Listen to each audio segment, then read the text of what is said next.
Yeah. Yeah. So, hey, yeah, okay.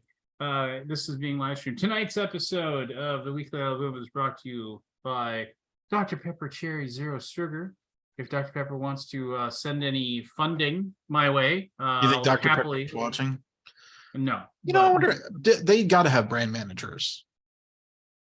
I wouldn't mind if it's somehow filtered down or whatever. And I did enjoy some very tasty. I've got a little yeah, Canada Dry there. Matty P. Canada. Oh, that's good. The Canada Dry Zero Sugar. It's the zero sugar. Yeah, I might get it. I enjoyed some Pancheros earlier today. What is Pancheros? So Pancheros is it's an upper Midwest. They make your burrito in front of you kind of thing. Where it's like you walk in and they have burritos and tacos and quesadillas. It's a competitor to what's it called? Chipotle. Yeah, I mean remember the name of it. It's definitely a Chipotle. So like up here we have we used to have one called Moe's that was the best, but then I think they finally shut. I think Moe's, and that was a chain, but I think Moe's finally died, which pandemic finally knocked their legs up underneath them. Oh, bummer.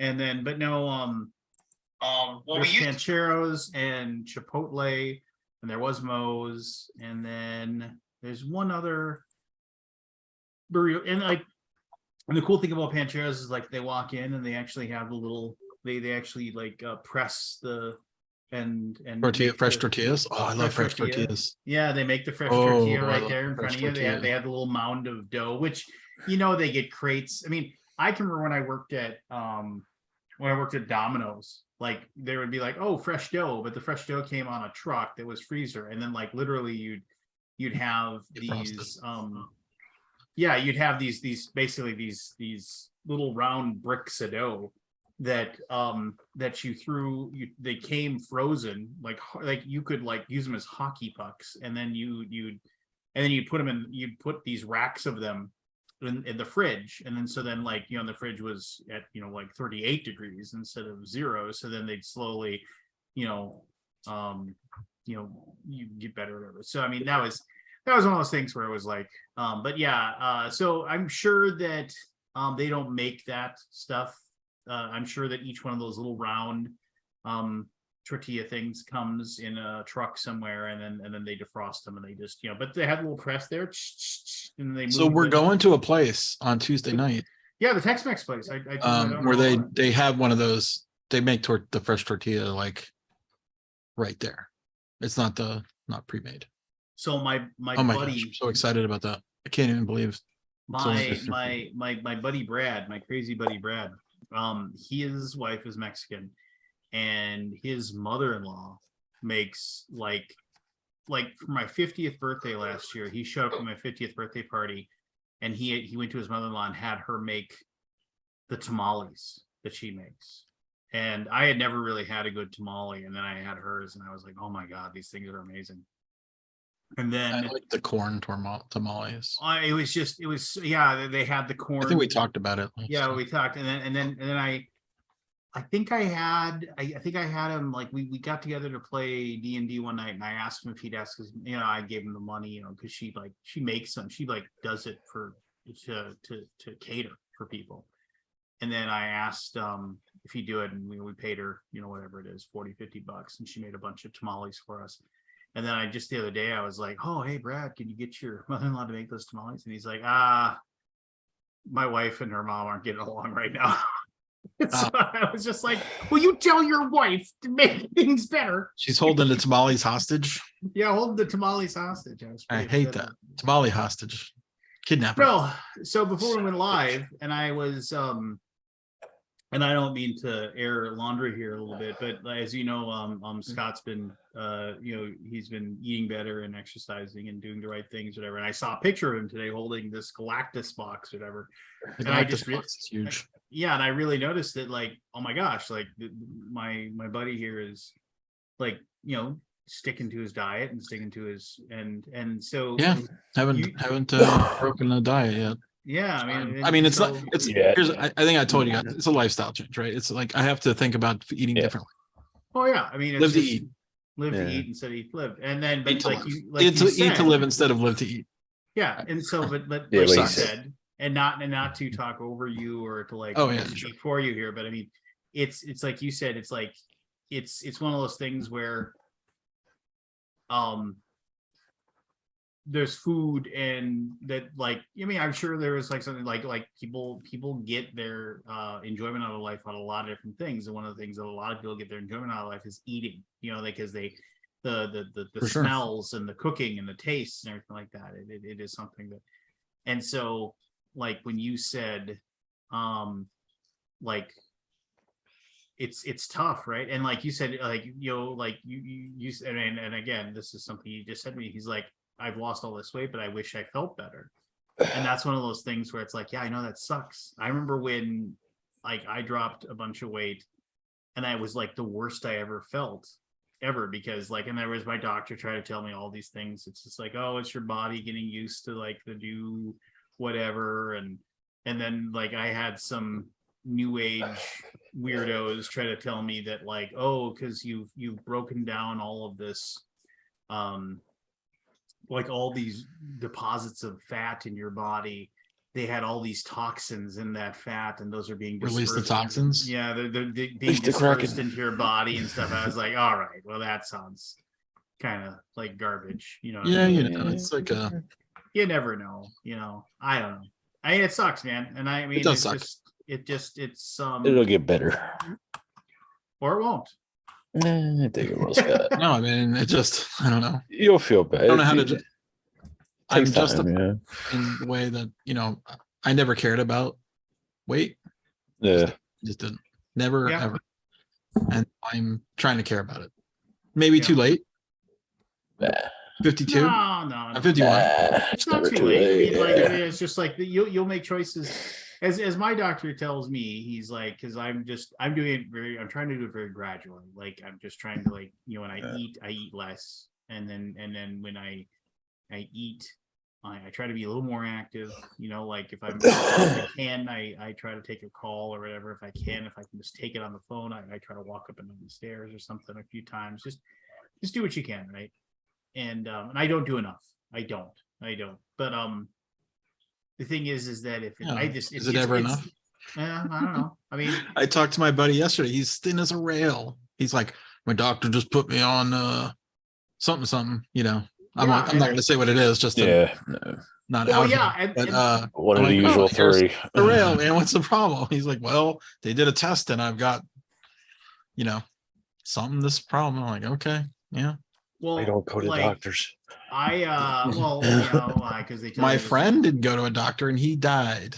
I found this out just the other day because we're all going to die. I had that surgery and I was talking to my buddy, and I don't want to talk about health all night. Yeah, but I was telling a friend about mine who I have not seen in a while. He's coming to BGCon. He's I call him my college roommate, even though we weren't really roommates in college, but I kind of remember him as the college roommate. It was more my first year out of college. We were roommates, or second year, something like that. We lived in Dallas together, and I told him, I'm like, oh yeah, I had this surgery, you know, removed the thing. And he's like, oh yeah, this guy, our mutual friend had it. He died. I'm like, what? I didn't even know. He goes, well, yeah, he never went to the doctor ever until he died. That's the same as my mom too, by the way. My grandfather. I figured I should probably at least go to the doctor at some point. I mean, I'm in the doctor's grasp now. It's never any good, Scott. I think I've seen 4 different doctors. Oh, you're going to see more, guaranteed. Well, no, I mean, like for example, like you're in the system. So here's a weird thing. And we have a great system in Dallas. UT Southwestern is like top notch. It's amazing. So here's a weird thing. I can remember the last year or two that I worked at US Bank. Like I would get to work and I would start working in the morning. I got to work and I would begin my work day at 8 or 9 or whatever it was. And like by noon, I was dog ass tired. Like literally like could fall asleep at my desk if I would let me. But I mean, it was like, what's going on? I mean, it was like, okay, yeah, maybe I stayed up till midnight, but I mean, like 7 hours, 7.5 hours. Getting old is what it is. Well, that should be plenty, right? Yeah. Well, no, that's what I found out, that like it was, and I felt like that all the time. Like I would take naps all day long. I would, you know, it was just one of those things. And that's when I found out eventually I went to a doctor and they did all these tests or whatever. And like, yeah, your thyroid crapped out on me. And I was like, is that why I'm tired? And he's like, maybe. Yeah, just like, they don't know anything. We're gonna give you a pill. Like, maybe 6 months. Maybe, but did you get electrotherapy on it? No. They just said you're gonna take this pill and you're gonna come in 2 weeks and we're gonna take blood and then we're gonna fuss with the pill until we get it to the level that it's supposed to be at and then we'll let you go. Well, anyway, so like one of these things, like every once in a while, like I'll go up and I crack up my thing and I take my pill in the morning and my doctor said you need to take it first thing in the morning and don't eat anything for an hour because like for the longest time it just wasn't really doing anything. And he said it's because you have other food in your body and it's not getting absorbed right, this thing. But they don't, like you said, they don't know, they're throwing darts. And so I went in there and so that's one of the things I do. I get up, go let the dogs out, take my pill, pop it. I don't even have it's so tiny. It's like a BB, and so I baby aspirin. Yeah, basically. I mean, I just swallow it, no water, nothing. My kids think I'm like crazy that I can do that, but you just get used to it or whatever. And and it's just like, but then all of a sudden, like, and it's just one of those things where eventually I get a text on my phone where it's like your prescription is ready to be pulled up at Walgreens, because it's just and like I get a 30-day order of it. And I remember I just was like, I went to my pill and when I opened it up and there was no pills in it. And I was just like, what the hell? I was like, and I looked at my phone, did I get a text? I was like, no. And so then I have an app and I was just like, oh, well, it's one of those weird things. Every once in a while it's been delayed. It happens every once in a while. And so I went another day and I remember the next day, like, and it might have been psychosomatic, but I was just like, good Lord, I cannot keep my eyes open. What is going on? And I don't know if it's thyroid is a mysterious creature. Yeah. And I didn't know what the deal is. And then the thing is that I texted and I sent, because there's the hospital I go to. Sanford Medical has a really good app, and like basically you don't have to call anything. You hit the app, you go into your medications, you click the medication, request a refill, and it's just like, and then it just automatically goes to your doctor. Your doctor signs off on it. It goes to the pharmacist. It's all this stuff happens in the background, and then they text me back and they were like, "Well, you haven't been in for a year, so we didn't refill it. We were trying to get you to contact us." I was like, well, you could have called. I mean, you have my number, you have all this information. And they're like, we're gonna refill. They hold your drugs hostage. Yeah, they're like, we'll refill one more time, but you need to come back in. We got to run all these tests and make sure you're, and then take a bunch of blood and turn your head and cough and bend over and all the fun stuff. All the fun stuff. I gotta do that soon. I'm dragging my ass. Somebody said sleep apnea. It's not apnea. I sleep on my stomach. It's just one of those things where it's like I snore a little bit, but I don't. So here's the interesting thing. And I hate to keep talking about this all night because what are we, half an hour in? I haven't talked about a single game. I got that CPAP Games machine. Are horrible. I'm sleeping now the full night through, almost of the time. And then I wake up and I'm all right. I mean, like, I'm ready to get up. Like, I'm not like trying to sit around for another hour waiting to get up, which is kind of interesting. That's a change. Yeah. I feel better in the morning. I did that. I mean, that was actually when I started taking the thyroid medication. I don't know if I would go that far, Barry, but I'll say I don't feel more refreshed. I feel refreshed. When I started taking the thyroid medication, that's one of the big things I noticed when they finally got the right dosage and figured it out for me. When you wake up, you're ready to go. I woke up, it was like definitely if it's a night where like I go to bed at 2 and I gotta be up at 7:30, I still feel tired. But like if it's a night where I go to bed at 11 and I get my 7-8 hours, and like I even wake up a lot of times. I'll wake up at like 6:30 in the morning and I'm just like. And then it's one of those things where it's like, can I convince myself to go back to sleep before because my alarm will go off in another 45 minutes, and then I'll lie there for about 10 minutes and then it's not going to happen. Just get up, go to the bathroom, let the dogs out, make myself a bowl of cereal. Well, to change the subject, I watched the Disney werewolf movie, which I can't remember the name of. Night of the Werewolf. Yeah, I think it's like Is it called Night of the Werewolf? Something like that. Yeah. I want to watch it. I watched it on Halloween. It was pretty good. Yeah, you have not watched it? I enjoyed it. Yeah, we haven't watched it. Things. Oh yeah, I want to watch it. It's great. It's a nice little movie. Yeah. I thought it was great. I want more Marvel horror. I mean, it still has. I don't know. I don't want to say anything. I can't talk about it now because you haven't watched it yet. You didn't watch it. I have some. There's only so much time in a day, man. You watch so much stuff. You watch that. But I don't. I really don't. So come on. No, seriously, I don't. I mean, like, no. If I told you this, if I want to watch something new, I want to watch it like new, right? It's just like, I mean, and like means I want to sit down and I want to zero in on it and I want to focus on it and I want to watch it. That's what I want to do. And I can't.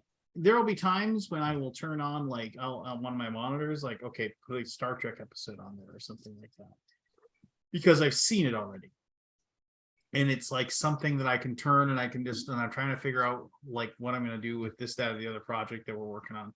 I can turn and look at that. But for the most part, man, I can't watch, like Rebecca told me about, the Midnight Club on Netflix, which is like the new Flaniverse thing. And we've watched like 3-4 episodes of it now. And it's one of those things where the new what? The Flaniverse. Remember that like, Midnight Mass and Midnight Mass was it, and then like these are like short. So he basically makes a spooky thing, and this is called and Midnight Club so far is really good. Midnight Club, the premise behind it is that there is a hospice basically for teenagers, and they go and that is the premise is like there's there's this young woman who just graduated high school, top of her class, this, that, and the other thing, and Ron like, Baldwin, right before I'm Linda Guerin, risk manager. Right before she gets diagnosed with like stage 4 cancer, and so she goes to this hospice thing where there's all these other kids that are basically dying as well, and there's all these mysteries and weird stuff that go on. And the Midnight Club, they meet at night and they all promise to one another that when they die, they promise that they will do everything they can to reach out from the other side to let them know there's an afterlife and let them know. And they go through, and I'm not gonna. That's the premise. Okay, you're done. Yeah, but it is so far. It's as good as anything else he's done. It's very, very interesting. Oh, Flaniverse. I had not heard that term. Yeah, Mike Flanagan is the guy's name. Okay, I didn't realize that was a thing. Yeah, no, and then he did the House on Haunted Hill before that. I've not seen that, but we watched the Midnight Mass. I like the Midnight Mass. Too long. It was pretty good. But I liked it. No, it wasn't. It was the perfect length. It was amazing. Well, I had that one little problem at the end, but yeah. It was fine. It's a fine show. I liked it. It was good. And they were good in it. And the actor was good. All of it, I think they and he reuses the same. Oh, it's the same actors. Yeah, he reuses not all of them, but he reuses a lot of the same actors and a lot of the same people. So it's yeah, I mean it's good stuff and it's enjoyable. Matt, we're going to Chewy's on Tuesday night. Yeah, I was looking at the menu. You want to look at the menu? What are you gonna get? I don't know. One of each. So I said to my daughter, I said to my daughter, we're gonna go to a Tex-Mex place on Tuesday night, and she says, "What is that?" What is that? Yeah, and I was. Well, you guys live in North Dakota. I mean, come on. Yeah, Minnesota, but Minnesota. We have Tex-Mex here. Yeah. And I said, not like North Dakota, not like this. No, I know, but I'm just saying I know what Tex-Mex is. Yeah. Well, also she's 15, so let's cut her a little bit of slack. Fair enough. Nah. But I mean, but she's your daughter. Taco Bell. She should know Tex-Mex. And now she's like, it's a Tex-Mex, and she was like, well, what is that? And I was like that kind of. I was like, is it like Texas Mexican? I was like, yeah, it's Texas Mexican. She's never gonna want to leave. And I was like, what does that mean? And well, I mean, it's just kind of like, well, but she's pretty. Well, we're gonna see the inside of a hotel, but Yeah. I may have to have a mezcal margarita. A mezcal margarita. Ooh.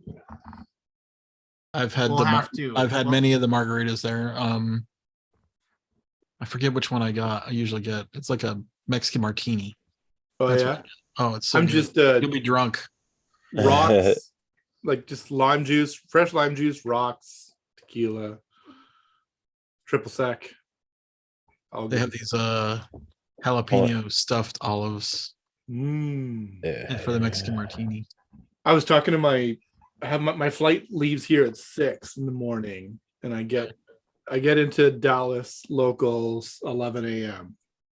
Sorry, I'm scheduled to get into Dallas local 11 a.m. And you're coming in DFW, right? Yeah. My buddy Roger works at the airport, and I said, so, because I was up on one of the. You're coming from Toronto, right? Yes, from Ottawa to Toronto to right. Dallas. I've done that flight a bunch. It's rock solid. Right. Yeah. But but there's been a lot of cancellations and delays and stuff lately, sure. right? So I go to this FlightAware website that tells you the percentages, and so from Ottawa to Toronto, the Jazz flight that's a discount arm of Air Canada. 20% of the flights yesterday were canceled. Why? Of this Jazz of this one flight back and forth to Toronto. But they run it like how many times a day? Probably 8 or 10. Yeah. Right. So if they missed 1 out of 10, that's 1 out of 8. Yeah. That's probably. What's my layover? I wonder what my layover is. Yeah, what's your layover? Toronto's not really that exciting. There's nothing to do. No. I mean, the airport. Toronto. It's not, but you're not going to leave. No, Toronto. You don't want to go to Toronto. We know what you meant, Scott. Don't lie. They call Toronto the big smoke for a reason. Yep. So I remember one time I was going through customs.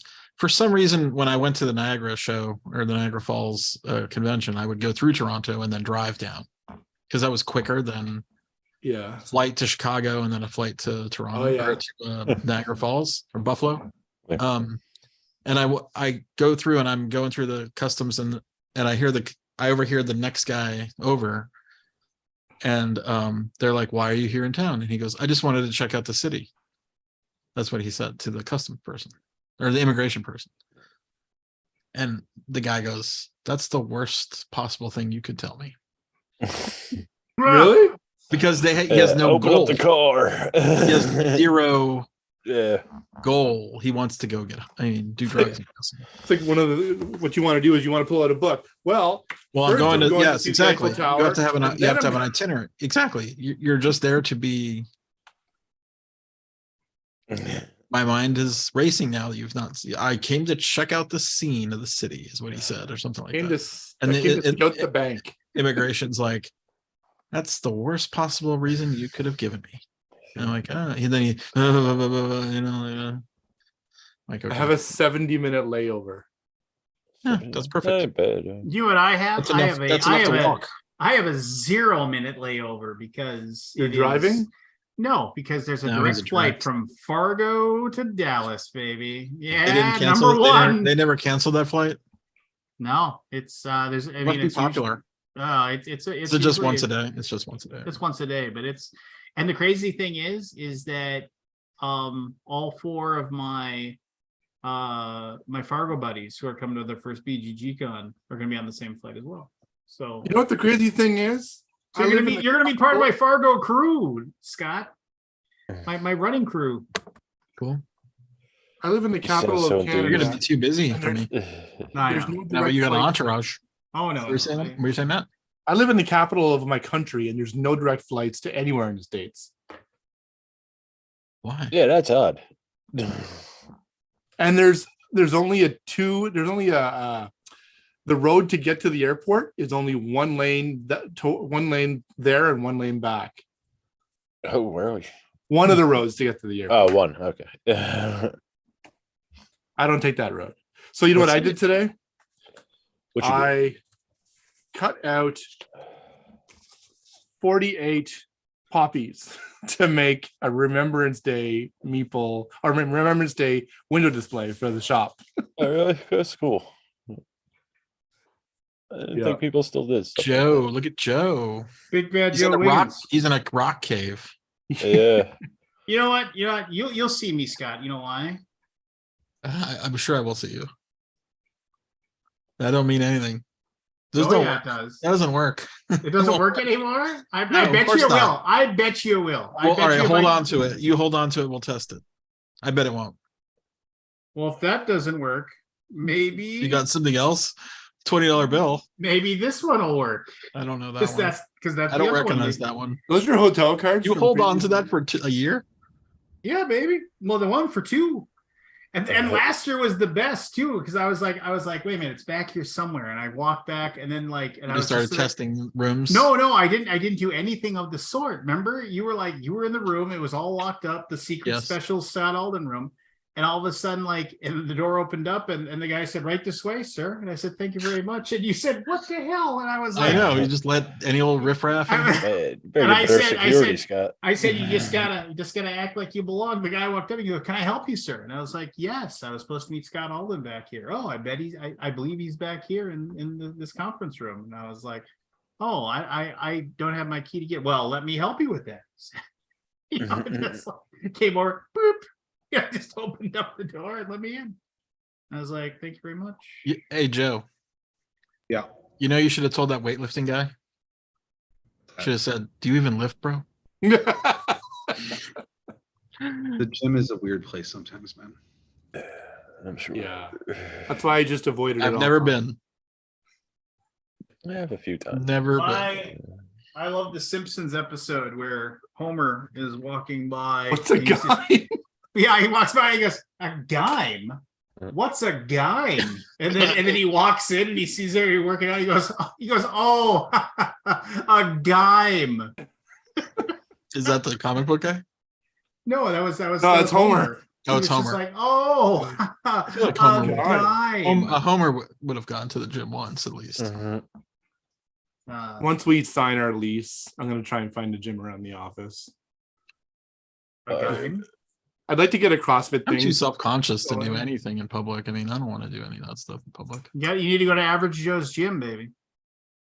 Average Joe's gym? They don't have dodgeball. From dodgeball. Dodgeball. Hey, they actually you never see dodgeball? That is a good 100 and I guess 100 minutes. 110 minutes. What are the 5 D's of dodgeball? 93 minutes. Dodge, dip, dive, duck, and dodge. The 5 D's of dodgeball. Why is dodge in there twice? Because it's important. Yes. If you can dodge a wrench, you can dodge a ball. No. If you haven't seen dodgeball, it is quintessential. Early. Yeah, I've been meaning to watch it. Lincoln likes it. It's complete. It's complete. He likes it. Complete popcorn. It is just complete popcorn. It is Bad News Bears dodgeball, and but with just stupid little jokes. I remember the one I laughed at more than anything, Matt, was when he says, when he goes, LaFleur, a lot of people don't realize what $100,000 looks like. And he takes out that briefcase and he opens it up, and then there's just one little stack of money on the inside. Justin Long has a really good story about the scene where he gets pelted with dodgeballs. Oh yeah. It's really good. He's like, because he literally did take after take after take, and then Vince Vaughn he's like, no, I'm fine, and they were like whipping it at him, right? And then Vince Vaughn goes up there and he gets hit with one of them, and apparently off camera he's like, what the fuck, why was that so hard? I can believe it. Yeah. No, it's a good movie. It's not top of the line cinema by any means. It's not high brow cinema. Oh, hey, it's another one of my favorite. It's like, oh, you wouldn't like it. It's pretty low brow. Ooh, I am quite low brow. Nikki says I hate comedy, so I'll. Do you hate comedy, Scott? No. It really depends on the audience. I'm the same with you, Scott. I don't hate comedy. I agree with you. Certain movies, I just don't find really anything stupid. funny. Yeah. Well, laughter's contagious, right? I mean, watching stuff at home, I have a hard time. Like sitting down, there's nothing worse than sitting down on the couch and trying to watch one of those like Netflix comedy specials because you don't laugh at anything. Yeah. Right? Yeah. But you're at the comedy show and the guy's like quasi funny. You're laughing all the time. Well, I have always said that like the mark of a good comedy is when you laugh jokes and there's nobody else around. Like literally, like you watch it and you find it funny. Yeah. And that is to me, that's funny to me. And it's like, and there's very, I mean, and it's just like, so, and it's weird. It's like movies like Dodgeball that have like ridiculous hilarity, I guess it would be like, look at this ridiculous situation that doesn't seem real kind of thing. Those, I think you kind of need an atmosphere, everybody like going, that was funny, and looking at each other, laughing, and that kind of thing. But what I think is movies like the Royal Tenenbaums or whatever, where the humor is very subdued and dry, and I think that's when you laugh because you're just like, oh my god, this is ridiculous, and like that kind of thing. One of the things that made me laugh out loud alone was when the first time I saw yourself naked. Fraser, what's that? Sorry. No, that was his. Go ahead. The Fraser episode where Niall cuts his finger. And I've got almost no, I don't remember most of that stuff, but he won an Emmy for it. And it was just a silent, it's just like it's just a soundtrack and there's no dialogue, but it's just him because he's ironing his pants and he nicks his finger on the ironing board. He looks at his finger and he sees the blood and he goes to pass out, and it's just like this vicious circle of action. It's hilarious. Fair enough. Yeah, I'll have to go back and maybe watch some of that stuff. I don't watch Fraser too often because I really empathize too much with him and I get really uncomfortable. But because he gets how do they know it was me? Yeah. What have you been up to, Joe? Me? Yeah. Oh man, that's just crushing life left and right. No, October was kind of hell. Like I went to Essen, but like no booth, right? Like I just had a lot of meetings to go to. So I flew in on like Wednesday afternoon and I was home by Sunday at midnight. It's like I don't like, it wasn't even like in Germany. Like I was just in a convention hall and it was fine. But jet lag must have killed you. You left on Sunday. Yeah, I left Sunday morning. It was fine. That's good though. You just want to get out of there. I mean, there's no real reason to stay around, is there? Yeah, but like the last time I went to Essen, like I stayed in Hamburg for a week before, and I went to Berlin. After. That's different. It was like a wonderful trip, but this one was just in and out, just business. Yeah. And then I got back. Yeah, I got back, and my wife had a trip, and then we had a Kickstarter come in, and then Lance, the Wanderer's Guide, made it in, and I've been fulfilling that. So I've been doing that at night, doing like a couple hundred orders a night until it was all done for the U.S. By myself. And then wait, they got you packing? It's my own personal Kickstarter. Oh, it's your own Kickstarter. Gotcha. Yeah, so I'm just trying to save a little bit. Oh, the Wanderer's Guide. Oh, sweet. Yeah. I got that. Yeah, so Canadian should be done next week. And then it's my wife went on a trip out of town, and then I went on a trip out of town. Then we had family coming in. It was just a busy month. You're not coming to BGG, are you? I'm not. I'm looking forward to a month where I'm not doing anything. And you have a Kickstarter ending in 23 hours. Which Kickstarter? Big Top, Pollen, and Roll to the Top. Yep. Say that again. Big Top, Pollen, and Roll to the Top. Big Top, Pollen. Okay. What are those? Okay. Are they games? Mm-hmm. They are. They are games. Oh, okay. I've heard of games. Yeah. Games on Kickstarter tend to do pretty well. Come on. I heard that they're kind of popular these days. Let me go on do the thing that Lance, the people that come on Lance's show do when they want to show up and promote their stuff. Okay. So we've got Roll to the Top, a beautiful reimagined cool. Roll and write, and we've got I like the art. Yeah. Pollen, illustrated by Beth Sobel and designed by Reiner Knizia. Very cool. I've heard of him. And Pollen is an abstract tile laying game. Roll to the Top is a roll and write. And then, of course, there's Big Top, which was graphic designer Matt Paquette and Company right here. So I'm totally not. Shout out to him. I'm behind on my Kickstarters. It is an auction game by Taiki Shinzawa and illustrated by the Miko. Fun little circuit. The art is killer on it. I love it. Yep, it came together really nice. Really happy. Is that a redo of something, or is that a new? Is that a brand new? Well, so it's a redo of a Japanese game that I think printed like 40 copies. So which one? I wouldn't really consider it quote unquote reprint. So it's the first time pretty much anybody will be able to buy it, but I like it a lot. It's really cool. Cool, nice. If you like auction games, I think it's a pretty good one. I like it. Cool. I played some games on the weekend. Nobody cares. Nobody cares. We had our little local con, and I played a really fun. I played a couple of Norse themed games. Raids was one of them, and another one called Nadvalier or something like that. Nadvalier.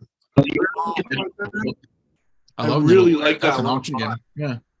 Yeah. Well, sort of an auction game. It's blind bidding. Yeah, it was a lot of fun, that one. Yeah, I love that. I played the worst game on the Friday night of the game was good, but the experience sucked. It was Automobile by Martin Wallace. The old one, the older title. Yeah, you're making old like jalopies and stuff like that. And they're like, "Hey, do you want to sit down for a game?" I just got there. I'm like, "Oh, okay, sure. What are you playing?" And they're like, and then this big box. I'm like, "Sure, why not?" And this old fella starts teaching it. It was a 45-minute teach. Oh, oh yeah. And then he spent the next hour and a half kicking your ass, talking us through our turns. Oh, it's a bit rough. Shoot me and now. He's like, I'm gonna go here, and you're gonna see why in a minute why that was a good decision. What game was this? Automobile. Oh, I remember that. That was like the talk of the town for a brief moment. I enjoyed the game. Yeah. I just did not enjoy the company. I should play it sometime. Never played it. That was like when, Martin Wallace hadn't lost his mind. I played a ton of games. Did you play anything else, Matt? Yeah, one more. We just played Everdell. Con? The big box or just a regular base game? Base game. Oh, and we played this game called Comic Hunters. This Brazilian game called Comic Hunters. Yeah. And it was all about it was a card game, but it was like a set collection game. And different heroes, like every hero has their own little token, and you like randomly lay them out on like, common, rare, really rare kind of levels of scoring. So each one of the different heroes comics scores differently, and then that kind of influences on how you want to collect the cards, which are each one of the comics. And you do there's 4 on every round. You do 3 things, and there's 4 different things you can do. You can go to the comic shop, and and they set it up. You acquire cards in a certain way, and then you can go to the flea market. You can organize your collection, and then you can do one more thing. I can't remember what it is, but each one of them is differently. Like it's kind of like a mini way to get the cards, and they're all different mechanically. But you do 3 of them. Is it a big game or card game? Yeah, it's like 200 cards. Oh, that's a lot. Maybe not that many, but it's a decent amount of cards. Okay. It was fun. It was neat. I don't think I've heard of it. Yeah. That game Acropolis? It's pretty darn good. Is it? Played it like 4 times. I'm not tired of it.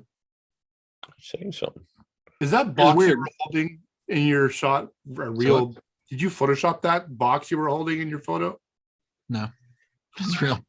Jesus Christ. It's the dumbest box. Yeah, it's a dumb box. I've not opened it yet.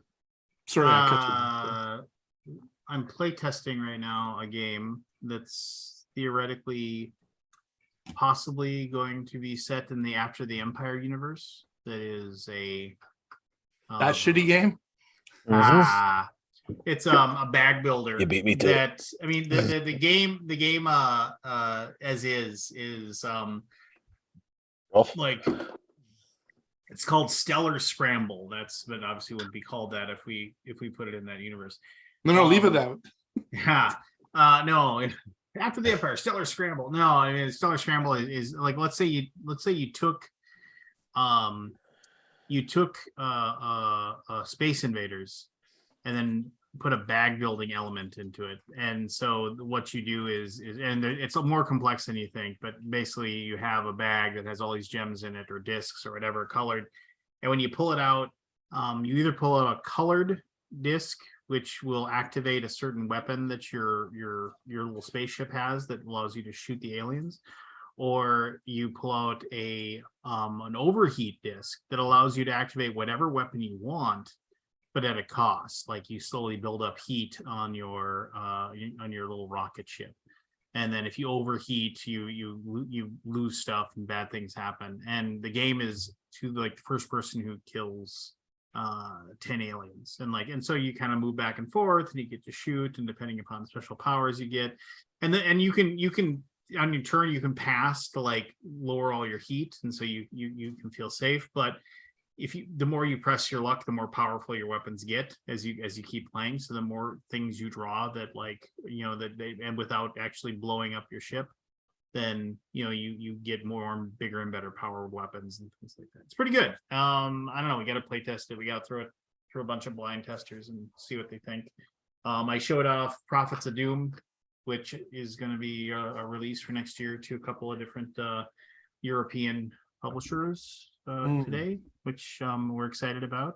I think Prophets of Doom will be it's a theme that I don't think anybody's ever done, with the whole each person runs their own doomsday cult, but the doomsday is actually coming. So it's like, instead of like being the crazies out on the hill, in your compound, you're actually like, the end of the world is coming, and it could be any one of like 20 different ends of the world, whether it's a famine or a pandemic or the robots take over or whatever. And you draft different areas for your compound, and those give you powers and abilities, and the ability to draw in followers, and then you have to protect that from the end of the world, and whoever does the best job protecting their compound at the end of the game will win. And along the way you have to like keep your notoriety down so the government doesn't show up and arrest you and stuff like that. It's pretty good. And we went, instead of going grim dark with it, we went kind of funny, ha, like, hey, it's the end of the world, ha ha ha, just like that kind of thing. So that'll be good. I don't know. Speaking of I don't play anything that somebody else publishes. I just, it doesn't happen. They suck. I played that Mosaic this weekend. Mosaic? What? That game doesn't suck. That game's Mosaic good. is fantastic. I want to play it again. I want to play, but I wish it wouldn't. It's a little on the long edge there for me, but I really thought it was awesome. There was a lot of people playing it at the con. Yeah, it's a tight little, not tight. It's neat. And it's not little either. It's not little. Oh my gosh, the Colossus version. Holy shit. It's like a game threw up on my table. Like you get like 1 million cards, and you get like 1 million coins, and then you get 1 million minis. Yeah. And it's all in front of you, and you have a giant pile of shit, which is neat. I'm into it. And I like the mechanic of it. It's like I'm doing one thing on my turn, and it takes about 5 seconds, which is awesome. Have you guys played it? No. Yeah. Looked at it. You played it, Lance, right? Yeah, I did a video for it 1 million years. I know. And I have a copy. But it's really cool. Yeah. I like. Oh no, I like the game's great. My game group is special. We got into a debate about the dealing powers out at the beginning of the game. One of the guys really didn't like it. He didn't like his power. and did not want to be told how to not to. We were trying to give him advice, right? I'm not like, we're not like telling him what to do, but I'm like, well, what if you do this and you generate 30 stone in one turn? And he's like, but it makes no sense. And I'm like, what? I mean, you can build a wonder with, you only need 10 stone for a wonder, and you got 30 people. His population was massive. And we could not convince him otherwise. And it dragged the whole game into like a quagmire of like arguing about, not arguing, but like complaining, I guess is really the right word. I don't know. Not complaining. I don't know. Discussing I got dealt this power, so I have to do this power every turn, or I'm going to fall behind, right? Which I agree. Like if you have a power dealt to you in those games, I really don't like it sometimes because it puts you down a path. Like, right. Endless Winter is 100% that. It gives you the power. You feel like you got to do it every turn, otherwise you're going to lose out. So he was basically like laser focused into this strategy, and I was just like, well, why don't you just do this? But he didn't want to listen to me. Oh, I played another game on the weekend. It was Heat, Pedal to the Metal. That game is good. I liked it, but I watched it being played. I liked it. It was kind of like Formula Day, but with cards instead of dice. It's better. It is better. It's better. It's not as like Formula D. Like there's ports. I played the last time I played was with 10 people. Wow. And I felt like I wanted to go like kill myself because it was. Yeah, I'm sure. Come back around to you. It was probably 10 minutes. Yeah, it's too long. Scott, have you been playing a lot of the SM releases? No. They're here in town. I'm dealing with health stuff, Yeah. Not be able to play all the time I want. The only game I cared about picking up at SN was Deal with the Devil by CGE. And I've been able to get I've gotten to the table 3 times now, and I'm sincerely think it's my game of the year. I think it's phenomenal. Wow. It's so interesting. Like the Dice Tower gave it 4. Yeah, I know. They all gave it 4, and I'm like, really? Not even one person liked it? I swear, I don't know if some group think got in there during the play that they had or something, but like I've played it 3 times, and all the groups that I've introduced it to across the board, like it goes over really well. Okay, well that makes me want to play it. Deal with the Devil? Yeah. I mean, I wanted to play it before, but when I saw I listen to those guys' reviews every time, like on the big games. I look at all of their stuff, and I think Z is my spirit animal, but maybe, I don't know. I'm not sure anybody's a spirit animal. But when they all give 4s, I was like, what's wrong with it? Or not what's wrong with it, but like what? Well, they're like, it's not fun. I'm like, really? They put a lot of work into that game. I think it's great. I think it's phenomenal. Okay. Well, it's good to hear an alternative opinion. Yeah, I think it's seriously like my game of the year. And I've played it 3 times, and I've been the Devil, the Cultist, and Immortal. And I think all are very valid strategies. Is it a complicated game? Yes. It's a heavy Euro. Like it's a heavy Euro. Really? Okay. So interesting. I don't know. I mean, I'm trying to figure out what I like these days. Nothing. Because I'm not sure I'm still the way I used to be. Oh, I hear. No. But I mean, honestly, I think you're kind of like me, where it's like, can I learn how to play the game in 10 minutes? The myth of the heavy gamer has got me in the grips of itself again. Yeah, I mean, it's just like the mosaic for me was perfect. Like just a little bit of rules, like maybe 10 minutes of rules, and then we're off. And your turns rip through like instantaneously, and I'm like, oh, this is really cool. And then I could see the strategies, but I don't know. I mean, I'm definitely playing that game. It's not gonna go through my. It's not gonna slip through your grasp. It's not gonna slip through my grasp like many other games that get dog reviewed, and then I don't ever play because I don't want to waste my time. That's good. I'm good to hear. I'm glad to hear that's not the case, Joe. Yeah. I never comment on YouTube videos, like never. Like me neither. I never do either. Yeah. But I did feel compelled to leave a comment on that one. It was a nice comment. It was just like, hey, totally get that these people have their own valid opinions. Yeah. But I just throw out there. I've played it 3 times. I really love it. I am somebody that considers themselves to enjoy heavy Euros. So take that for what it is. Yeah. So people that are going on there might see that comment and go, oh, well, other people feel differently. It's pretty. Yeah, no, I think it looks great. And the app looks pretty cool. And like, I like the presentation of the books and all that stuff. That's pretty neat. This is I like the idea of it, but they did say there was some weird stuff with the why would you ever use your soul? Is that not part of the?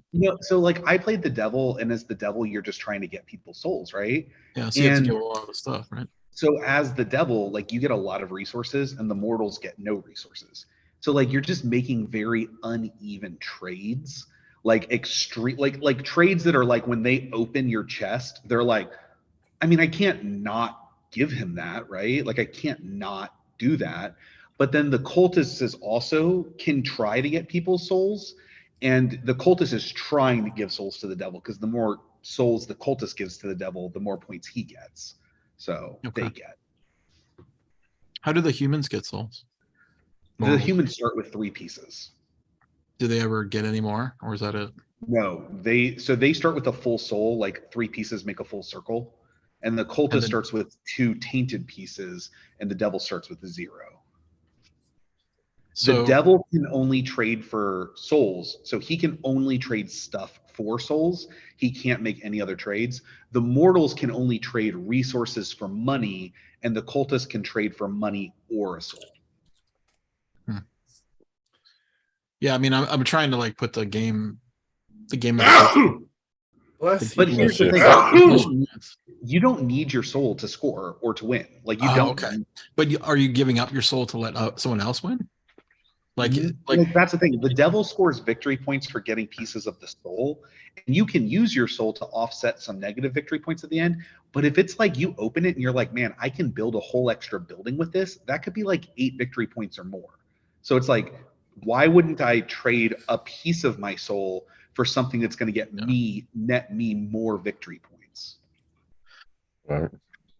Yeah, I wonder. I mean, they said in the review that they only played it that day or previous, like one time, which maybe kind of is one of those games where you sort of have to maybe play it more than once. Yeah, and this doesn't sound like Tom Steen with the devil soul thing. Oh, that doesn't matter to him. I don't know. I remember the one game he wasn't interested because of that. It was devil versus claustrophobia, and that was from like forever ago. What? I don't think. I mean, honestly, I don't think that really taints his decision on things. So I could be wrong. Yeah. So I have a couple of CGE games. What is it with them and their ginormous player shields, tableaus kind of thing? Because the Alchemist does that similar thing. Alchemist does it as well. Yeah. Well, that's hide up your stuff, right? Alchemist and Deal with the Devil are the same designer. So that makes a lot of sense then. Yeah, they both have their stupid freaking giant player shields. They're cool, but it's better than not having too small. Those things, I hate small shields. Yeah, that's true. But they blow over. Yeah, Alchemist, you have like the whole thing where you're putting stuff in. You need to have it. Deal with the Devil, same thing. You need it to be that big because it has all of your action planning on the top. And then below it needs to be big enough for you to hide tons of stuff under there. So like you can put the chest under there and put stuff in it and take stuff out without people seeing what's going on. A foot-long sub, whatever. Yeah, like Ooh, foot-long sub sounds tasty. I went to Subway today. They have Mexican style bread now. It's like there's like the urban cheese, Italian urban cheese, and then there's like Mexican fiesta bread or something. What makes it Mexican? It was like Mexicans, like oregano and other spices on top. What's weird is who doesn't just get the Italian urban cheese bread? What? I don't get any of that stuff. I get it. Depends on a meatball. It's just white bread, but mostly everything else is the Italian urban. I can't even remember the last time I ate Subway. Yeah, because I don't do this. Why would you ever eat a Subway when Joe's exists? Joe's? Or what is it? No, Jersey Mike's. Not Jersey Mike's. Jersey Mike's. Well, I'll say this: I eat Subway because it's 5 minutes from my house, and I can get there. I can order online. Subway's the best we got. Convenience is a factor. We don't have a Subway anywhere near. Who is it? Actually, that's why I go to Pancheros. Pancheros is 3 minutes from my house. So the Jersey Mike's in Scott or Dallas, Scott. There is Jersey Mike's in Dallas. Yeah. I just had one of them a couple weeks ago. They were close to a Philly hoagie, but they were small, very small, very expensive for I'll have being to that say small. though, the Jersey Mike's is a one of those foods that's way off the list these days. Just too many calories. Loaded with salt. Jersey Mike's is very tasty. It's crazy. Processed meats, man. I love. Yeah. I always go cold cuts. I always go cold cuts at Jersey Mike's. I never get a Philly. I've never had the Philly either. I like the Mike's Way or whatever it's called. What is a Philly? A Philly cheesesteak. At Jersey Mike's. A Philly cheesesteak. I'd never get a cheesesteak from Jersey Mike's. But, oh, you're too good for that. I know what an actual cheesesteak is. And he lives. He's from there's no way that it could possibly taste good. Oh. No, it's not that. It's most of them put green peppers and all that shit in it. You know, it's not because it tastes good. Travesty. It's not sacrilege. Like I said, what else have you played, Joe? Go ahead, Joe. You went to Essen. Well, I mean, I wanted that game and I got that one. Other than that, I picked up a bunch of weird Japanese and Taiwanese imports to try out to see if you want to get them. Yeah. Like, I guess you guys are. Is anybody still clamoring for that stuff anymore? I mean, I guess it feels like it's dropped way off. I mean, I don't want to, sully the good name of companies that are no longer with us. That people here might have, strong connections to. But I'm sure you can say. Ever since TMG kind of went under, like the Japanese game market has just, and the Taiwanese game market too, has just been relatively untouched. Like no one's really because Michael was really the only one going for it, and the AEG guys got their love letter, so they're done. Yeah, they got there's 7,000 different versions of love letter. Multi-million-dollar seller. But if you remember, AEG it's gone. They don't have it anymore. Oh, they don't. No, they sold it last year, the year before. Oh, but like AEG did like so many Japanese games. Like they did, tons of like they were coming out every almost a little too much. Yeah. They even had a big in Japan line. Yeah, is that what they called it? I made the logo. No, I didn't even never notice that. I mean, they didn't do a lot. Across my path with that. Yeah. So we have a guy that goes to Tokyo Game Fair and just buys everything. Well, I'll take one of everything. Plays it, and then he just comes to us and is like, "Oh, is that Nathan?" Or no comment. Yeah. Yes. Yeah. Well, he's public about that, right? I mean, yeah. It's not like a hidden thing, but like, we just don't want other companies going to James Nathan being like, "Oh, can you send me the stuff that BGT doesn't want?" That doesn't seem but ethical. Well, Essen. Mm-hmm. Oh, did you play the Woodcraft game? No, I played that at PAX Unplugged, actually, weirdly. He was demoing it in the Unpub room, and I sat down and played it. It was fun, but like, I don't know, like I'm kind of, unless a Euro is doing something real interesting, like Deal with the Devil, I'm not that interested. If it's just another Euro. I don't know. JASE, just another soulless hero. Yeah, it was. Yeah, my game group always calls it just another Euro on a pile of Euros. Just hey, it's another thing. It's another thing of push this, play that, convert this to that, turn it into victory points. Move up on these tracks. Yeah, it's being tired. Anytime I get a card in my hand where I have to get a bunch of resources to fulfill it, like a recipe, I'm just like, oh my god, really, another one. Yeah, too much. I mean, that's why Deal with the Devil was so enticing to me, because they're like 4-player only, and I'm like, that's interesting because like that was designed with intent, and it's a heavy Euro with hidden roles. I'm like, and secret trading. I'm like, that, I don't know. Like, I have not played a game that has ever mixed all of I'm definitely more intrigued. Like, it's different, and I'm willing to play something that's different. And any game that lets me just like be Satan, it's just like, oh yeah, you can just be Satan. I'm like, yeah, that's. Do you get powers in that game? Like, what do you mean powers? Well, if you're the devil, do you get any powers, or it's just what you start You're just richer than everyone else. I see. It's not like a asymmetric power. No, I mean the end game scoring is different depending on which role you have. So as your hidden role, you're like, I score points this way, so you're trying to aim for that. Got it. I'm trying to think what else has come out of this, and that's people are like digging. I mean, the Heat thing was pretty cool. Like we did that. I didn't play it, but I watched it being played this weekend. It was really fun because I mean, like you would blow into these hairpin turns, and you have to you have to burn heat to like try to maintain control, and then you run out of heat. Did anybody spin out? Yeah, so if you can't pay the heat, you spin out.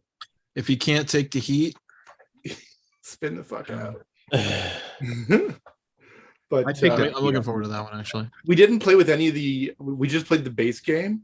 Yeah. Next time I want to try playing the with some of the other stuff in it. There's like weather. There's like and 50 variants in that game. Yeah. I know, it was a lot. There's like a whole thing where it's like you can like draft your own Formula One race car and build your own deck, which is like looks like it's like a 40-minute game that you play before the game. And it comes with 4 maps. Yeah, because you got like, it's awesome. Yeah. I mean, I like Flamme Rouge. That's why I picked it up. Flamme Rouge is great. Yeah, it's the same designer. Right? I want to play that too. I haven't played that yet. I mean, now you've played Heat, so why go backwards? Is it though? Is it the same mechanic? Yeah, that's the whole thing. Is it's like I took Flamme Rouge and made it a Formula One racing game. Oh, really? I mean, Flamme Rouge, you have the two cyclists. So some people have said Flamme Rouge is interesting because you have like the 2 cyclists you're using together, but it's the same mechanic, like the same deck building. X number of cards, and you can't. And your hand builds up with crap. Yeah, it's literally like it's built on the bones of like, what do they call it? Like a spiritual successor or a spiritual sequel kind of thing. Re-implementation. Yeah. Cool. I played so many games. Hold on, I gotta talk about more games. Give me a second. Talk about more games, Scott. Did I play any other? I played a couple. I played not Pokemon, Rokomon. By Wolfgang Kramer. It says it on the box, not Pokemon. Inside the box. Pretty cool. It's in the BGG store by Kramer and somebody else. I forget. Kiesling? Can't remember the name. Which game is it? It's in the BGG store. Problem is, I'm sorry. I'm mixing them up. It's the same company. Exist is the publisher. They did Cash. Wolfgang Kramer and this other guy did Cash. Which is a 3 to 6 player. You're basically safe crackers there's 35 safe cards with different sets of symbols on it that other cards represent, and you're just trying to set Jürgen Grunow. That's him. I only did this solo run through myself to get the hang of the feel of that game. But this Rokomon is it's a cool little game that goes through the 6 stages of a samurai dynasty, I guess you would say. I found it pretty interesting. You're basically just trying to get either 3 high Rokomon. Yeah. Both of these games apparently were. That was from Charles Ward, by the way, a different designer. Charles Ward, yeah. I'm sorry. Both of these apparently were print and plays at one time, and this Exist Games came along and kickstarted, I think. But they were both pretty cool, quick little games. 20 minutes, and then Pantherini, I think it is. It's also in the story. The designer did Mana, Okaito, and this is the 3rd one. Eric Martin did a review on it.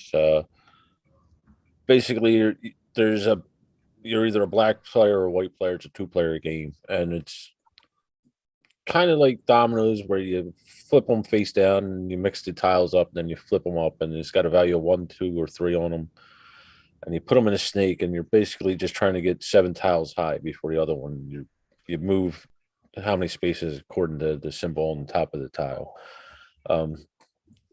I like the Claude Leroy and somebody else's designer. I can't remember. What was the name of it?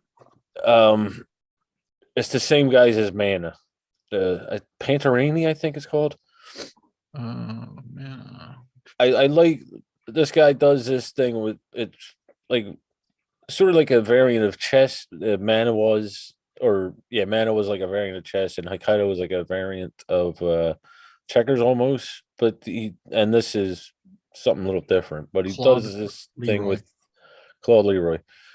But he does this thing with 1, 2, and 3. Panteri. Pantarei. That's it. Cool. Yeah, so you're the one that played them. Yeah, you played them. Yeah, I played all 3 of them. It's a abstract strategy games don't really get noticed anymore. I think they don't, and it's a shame because I would never play these games if it weren't for this guy. I mean, it's just the abstracts really aren't in my wheelhouse. Not that I don't enjoy them. It's just I'd rather go to something else. That if it's around. But I'm glad I got a chance to play these games. They're really cool games so far. Yeah. Cool. Who does the selection of the games you put in stock there? Beth does. Yeah, I thought it was. What did I play? I played Ready Set Bet, which is the John DeClaire real-time racing game. You put your bets real time, and I did terribly at it. I was the last place player. I did not score any bets in my Ready Set. I was too aggressive in my betting. I was trying to get a win every time, and I don't think that's the right move in that game. But it's pretty neat. And if there's an app that has pre-recorded races that you just play, and then you bet while the race is happening, which is kind of fun. I also played Spicy Dice. Have you guys heard of Spicy Dice? I've heard of it. It's from 2018, I think. I really like Spicy Dice. It's you have 30 rolls to fill 10 slots. And the 10 slots are sets of 1, sets of 2, sets of 3, up to 6. A set, which is a 3 pair, a triple, and or 2 triples, or a 4 of a kind and a 2 of a kind. That's a set. Then red dice, and then there's 10 slots to fill, and you have 30 rolls, and you have to do it. You can spend as many rolls as you want, which is cool. You just keep rolling. If you want to get that one number, you need to hit it. You just keep rolling it so you get it. It's really cool. And then every roll you don't use at the end is 5 points. So you're doing this calculation of I'm burning points to make this roll, or I'm just going to be satisfied with that. But I'll get 50 points if I get this thing, so it's pretty cool. And it's in print, but it's not. I don't think you can buy it in stores, but it's on eBay. I think I saw someone on eBay had it. What else did I play? Man, so many games. It was a good gaming weekend. Acropolis already talked about. Fun facts. You guys know fun facts? Probably not. It's a party game. So there's a question. It's a cooperative party game. A question from it'll say, rank yourself from 1 to 100 on, or 0 to 100 on this certain thing. How creative are you? You come up with a number, and then you put your placard face down. It's got a little arrow, and you're trying to make everybody be in the right order. Totally a party game. It's nothing skillful about it. But it's very fun to learn more about your friends if you didn't know them. How they self-evaluated themselves on a certain or how many hats do you own? Just put a number in, and you have to put yourself in where you think you fit with the group. So it's a party game where you sort of need to know the group, but it's pretty cool. To get to know people. Fun facts, and then I played one more. What was it? Platypus, which is another limited communication game. There's a platypus card that 2 people know what it is, and you have all these adjectives, and you're trying to describe it, what the platypus is, and they have to eliminate 7 other cards before they eliminate. If they eliminate the platypus, it's like a code name. It's hit the assassin. What does it have to do with a platypus? Nothing.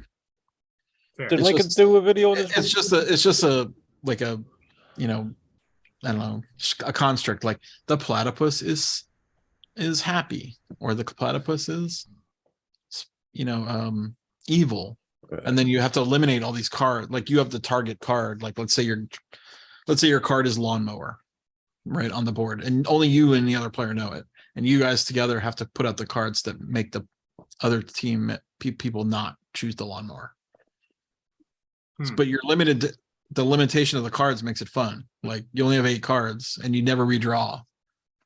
So you have to, yeah, you understand what it is. Like it's another party game. Yeah. Did Lincoln and Nikki do a video on this? Yeah. Okay. I thought I saw it. It came out 2 weeks ago. Or last week, maybe. Yep. Yeah, that one looked good. And Marvel Remix. I keep playing that. That game's good. Because it's Fantasy Realms, but Marvel. I'd rather just play Fantasy Realms. I played the Marvel one. It's perfectly fine. The same game. You're it's fine. Good. You're fine. I just think the Fantasy Realms one's better. Yeah, sure. And I played the Star Trek one as well, and the Star Trek one I think is worse than. I've heard the Star Trek one is not as good as the other two. Can somebody tell me what Marvel Snap is? Because I have no freaking clue. It's like Smash Up. It's a little Smash Up-y card game. It's an app. But like you do deck building in it? Yeah. Yeah. Okay. So you build a deck. You build a deck and you draw cards each turn, and you put those cards and they play to 3 different zones, and those zones have rules. Like, but you can just also like quit. Like people just quit in the middle. Yeah, you can just withdraw, and the other player will win. Yeah. Yeah. Okay. It didn't do anything for me. I uninstalled it already. And what is that? What is that thing where like what does it mean when you like, oh, I snapped on turn 2? People keep saying like, I don't know. I never got to what the snap mechanic is. I'm not sure. Does anybody in the chat know? I don't know what snap means. I'm just seeing so many people post about it, and I'm like, yeah, no, it's not. It's nicely. It's graphically done well. It's Marvel. I mean, I like that there's like every character from what I can tell. Like they're not just like, oh, it's like the Avengers. Like it's like, no, it's like every Marvel comic. Yeah, it's like character. Yeah, there was a lot of weird. Like I had no idea what my characters were. Yeah. I think I had one that I knew. It was I had a Sentinel or something. I don't know. I can't remember now. It's been like a week. But like I saw like Claw, the Master of Sound, and I was like, wow, that's a deep Marvel cut. Like, well, he was the villain in Black Panther. Yeah. The new one. Well, the guy that was in there was not the comic. It was not that Claw. It was not the comic book Claw. Oh yeah, like this guy was like made out of sound waves in the comic book. Yeah, he was crazy cool. Yeah, he's in Marvel Champions. You can fight against him. Hello, Forrest. Hi. Forrest. How about them Broncos? Hey, 1-0 since Sunday. Can't be 1-0 since. Hey, so you got to start. They went to London, right? They did. Plus, we got a first-round draft pick for a player that we're not probably going to re-sign. So that makes things better. Who? Russell Wilson? Hey, first-round draft. I still believe. We are 1-0 in the last week, Lance. Did you know that? 1-0. What's your record? 1-0 in the last week. No, I mean, like 3-5. What is it? 3-5. Pardon me. The 3 wins and the not great. 5 losses. Okay. I can't remember what's Are you in the playoff? What's the Minnesota Vikings record? I can't remember. But you guys 6-1? Oh yeah, 6-1. That's right, 6-1. Yeah, I heard about that. They were saying it's the least impressive 6-1 ever. Oh, it is. We are a paper tiger. It is. Hey, it is. Be a paper tiger than you got beat by the Eagles, right? I had a football coach who after we got a very lucky win in junior high, he said, and everybody was just like, and even us, we were saying, oh, we're lucky. Basically, a muff punt got us a touchdown. Like we punted and then the guy dropped it and we grabbed it and ran it back in and we won with 14 seconds to go or something like that. And he said, never apologize for winning. Yeah, there will come a day when you get 3 and 5s, 5s and 3s or whatever, 3 and 5s. Yeah. I mean, not to start talking about football about a little bunch, but I mean, basically the Vikings are winning games that we lost last year. There were so many games we lost at the last play of the game and all this stuff. Oh, you're third in the AFC West. That's the Raiders suck. And I love watching the Raiders suck because their coach was the guy who ruined the Broncos a long time ago, about 10 years ago. He came to the Broncos, completely destroyed us, got us the second pick in the draft. So I'm glad to see him fail again. I wish we were in the AFC. I'm looking at we're in the worst conference this year. It's the NFC Beast. Yeah. Who the hell saw Philadelphia coming on what like the that? hell is going on? 7-0. That's why football is fun. Imagine being a Philadelphia fan right now. Like, how fun is that when your expectations going to the season are maybe we make the playoffs, maybe we shoot for one of those 3 wild cards, and you're 7-0. Like that is a high that you can't get from anything aside from sports. I mean, it's just a different type of high. You know what I mean? Because you have no control over it. Never understand people who completely don't like sports. Just follow a random team for a season and just feel the extreme emotions you can get from these group of men or women that you have absolutely no control over. Quit the NFL so many times. I'm sucked in again, of course, this season. Oh, every year I say I hate it. Every year the thing I tell myself every year is I'm not going to play fantasy football because fantasy football drives me absolutely crazy. Oh yeah, no, I've eliminated that from my life. And that was the worst. You're spending time on a thing that means nothing, and then spreading over it for the whole. I know. And then put you on a timeline. Oh, yeah. and I fret over, do I start this guy? Do I start that guy? Who do I put in? And then inevitably you make the wrong choice, and you're just like, oh, if I'd only started this guy and that guy and this guy and that guy, I would have won. But why didn't I? No, I'm so stupid. We played a suicide draft where you don't actually have any subs. It's just who your team is your team. That was fine because that was just fun. Yeah, it was fun. It makes you look at things differently. Yeah, no, it makes you, and then you don't have to maintain. You don't have to maintain anything. You just let the team ride. You know, like mobile quarterbacks. You can do trades, but there's no subbing.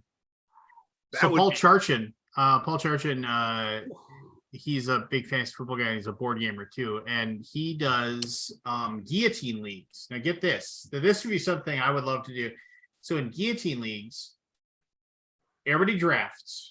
And you draft your team as normal. You know what I mean, and you set up how many people you pick or whatever, and then you set up and you score points as normal. You put in your best team. You don't play anybody else. Whoever scores the lowest amount of points in any given week. Oh, that's cool. Is you are done, and every single player they have is cut and is available to be bid on to be picked up by everybody else. So it's one of those things where it's like, okay, the first week's done and boom, Pat Mahomes is available. You know, it's just like, you know, how much do I bid on him? You know, I mean, because the money you have is finite. So how much do you bid on him? That's genius, because that foils out the biggest issue, which is, you know, towards the end of the season, if you got a couple teams that aren't playing, it completely ruins everything. And it gets down to you play until there's only one team left. You need to do an Alaboom one of those next season. That sounds fantastic. Yeah, and you get down to 2 people, and it's just like whoever's left is just the 2 people, and whoever scores, and you have a team of all stars. You know, it's just like, oh, who you playing? You got playing. I got Pat Mahomes. My 2 running backs are Nick Chubb and you're just like, that sounds fun. You're sitting there saying, well, how did I lose? You know, your teams are like just, yeah. I mean, but yeah, it's pretty popular. People are pretty excited about it. Anyway, it sounds like a fun. I'm gonna plug something that I may have plugged last week, but I'm gonna plug it again. I'll be right back. Oh, he's gonna leave when I do my plug here. I'm actually gonna go. Are you plugging to? Are you plugging to us, or are you plugging to the audience? I'll be right back. I'm plugging to everybody. I think this is something all of you would enjoy if you want to listen to something. I'm going to plug that there is a podcast. I talked about it last week, and I stumbled upon it. And it's called The Apocalypse Players, and it's basically it's four there's four people are the normal four people to do it, and then sometimes they have guests, but they are all like professional stage actors in England, and they play Call of Cthulhu, and they play Call of Cthulhu like it's a radio play. And yes, they do some rolling of dice. Is that a role-playing game? Yeah, role-playing game. Okay. But they create their characters and they act them out, and it is like listening to old-timey radio. They have spooky sound effects in the background and all kinds of stuff. You can find them at the Apocalypse Players. You can go to their website, you can find it, but you can find them on all of your podcast type things, iTunes, Stitcher, Amazon Music, Spotify, iHeartRadio, wherever you want to find it. You can download and listen to podcasts. They have a ton of episodes, and their episodes range from being like 47 minutes to an hour and a half. They just released like the most recent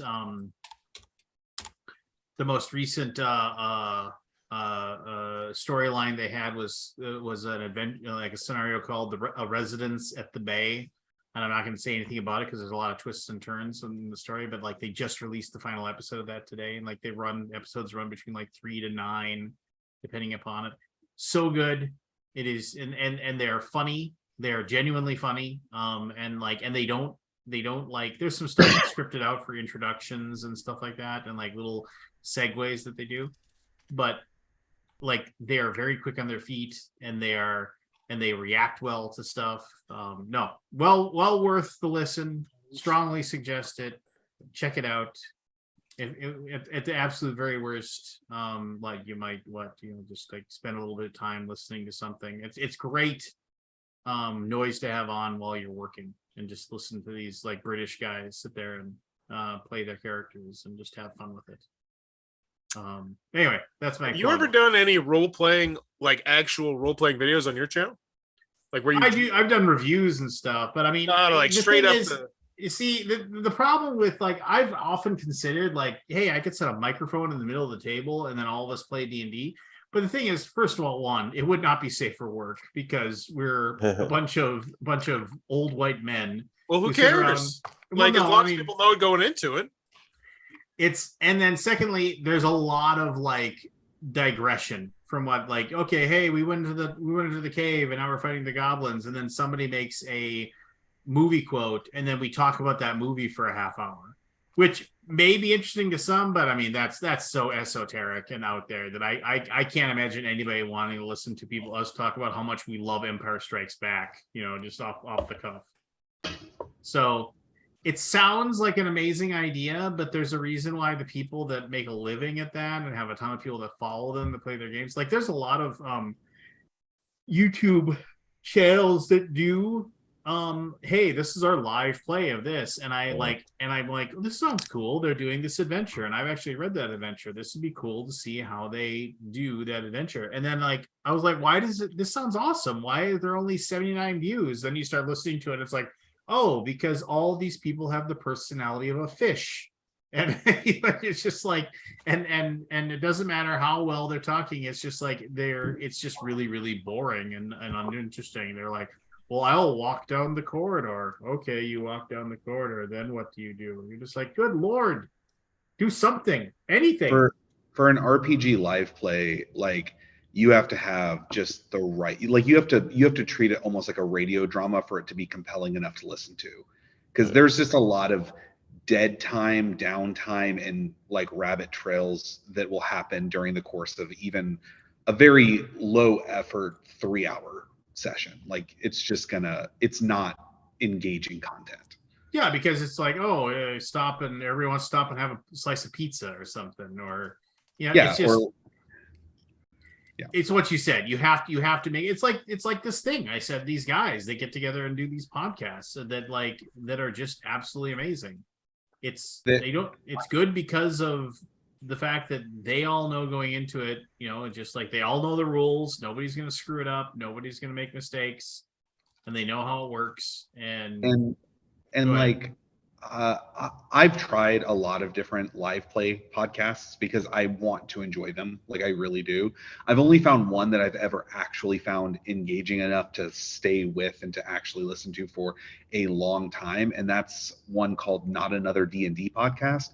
And that's done by like 4 professional comedians and comedy writers. So like they're making an effort to like make it very enjoyable to listen to. If you listen to this the Apocalypse Players, I think you'd like it because, like I said, it's like old timey radio and like listening to them, talk and riff, and it's really well done. Anyway, I did like the whole first season story arc of like the Glass Cannon. That was pretty good, but then I lost interest in the story. Glass Cannon does okay. They get kind of lost a lot in the weeds with a lot of stuff. I hate I forget what they're even called. The Adventure Zone guys. I don't like that stuff at all. I don't find that enjoyable. And I've tried doing Critical Role, and I know it's good, but it takes itself way too seriously for me to get into it. Yeah, I can see that. I'll say this. I think that there's a RPG YouTuber named Seth Skorkowski who had who Glass Cannon had him on, and they actually did it on Seth's channel, and they did a 2-parter Call of Cthulhu. It was fantastic. The people that they had doing a live play. If you find Seth Skorkowski, he's a RPG writer and author, and he has a fantastic channel. I mean, he's somebody who's so good at what he does, it makes me mad that I couldn't be as good as him. Like, if that makes sense. It's just like, oh man, this guy's so good. This sucks, because the guy is like, he's got like he's an author, he's got the perfect radio voice, he has like, you can see how he's developed himself in his channel, and he really put the time in to make it amazing. And you're just kind of like one of those things where it's like, oh, you're just like, I wish I'd been cool enough to do that. You suck. You can sit down and really enjoy the stuff he does, and he does fantastic reviews and RPG advice, and but he took part in this one live play thing with Glass Cannon, and man, it was great. Super good. If you like Call of Cthulhu stuff, which I think Call of Cthulhu is like the perfect RPG for a podcast or a YouTube live play type thing, because you rely on the players. The players aren't stats. The players, you're asking the players to buy into the character that they are, and react to each other as their character, more so than you will ever get from D&D. It's just like when I play D&D, and it depends on the player, but a lot of people, you'll hear this a lot, which sucks because it's tough for people to explain, but they'll say, well, my character thinks this, so that's why I'm going to say this. Like, you'll hear people say that when they're saying, and that's like people that I've known to play D&D for years and years and years. Like, they'll say, well, my character wouldn't think that, because they just don't have the ability to say, just do it. They have to give the preamble and the excuse as to why they're doing the action. But when you play Call of Cthulhu, it's like, oh, I'm a 1920s beat cop on the take that who's an alcoholic and is trying to hide the fact that he's got mob ties and stuff like that, and then you just buy into it and you do it, and you, because you're not probably going to live through the scenario. You're going to play this thing for 8 hours, and you're most likely going to get eaten by a Shoggoth, and you just don't care, and you're going to have fun along the way. So, but anyway, that's just my opinion about Call of. Hey, Peter, who moved the rock, man? Huh. Was that? When's the big launch? When's the big game? Oh, you mean Andromeda's Edge? Yeah. That's January. The end of January. End of January. Yeah. So 1,000,000 years from now, basically. 1,000,000 years. I need all that time to get ready. It's a really big project. You forget like I did dwellings, and there was this point where I was like, oh, this is too big. I don't know if I can like get this many artists and this models and get that figured out. And then you just eventually go over the hill, and then it's possible. But there's this moment where you're like, I should turn back or something. That's just like where the last couple months have been. I've been like, are we sure we're going to make this thing? I mean, we're sure we're going to make it, but you know what I mean? It just feels like so much work to do. So I gotta give you some kudos on your customer service. That update where I think it was an update or an email where you're like, hey, everybody, you might not have your game yet, but you're like in the last wave and it's coming, and it's just like little reassuring things. And I don't remember, it wasn't an update.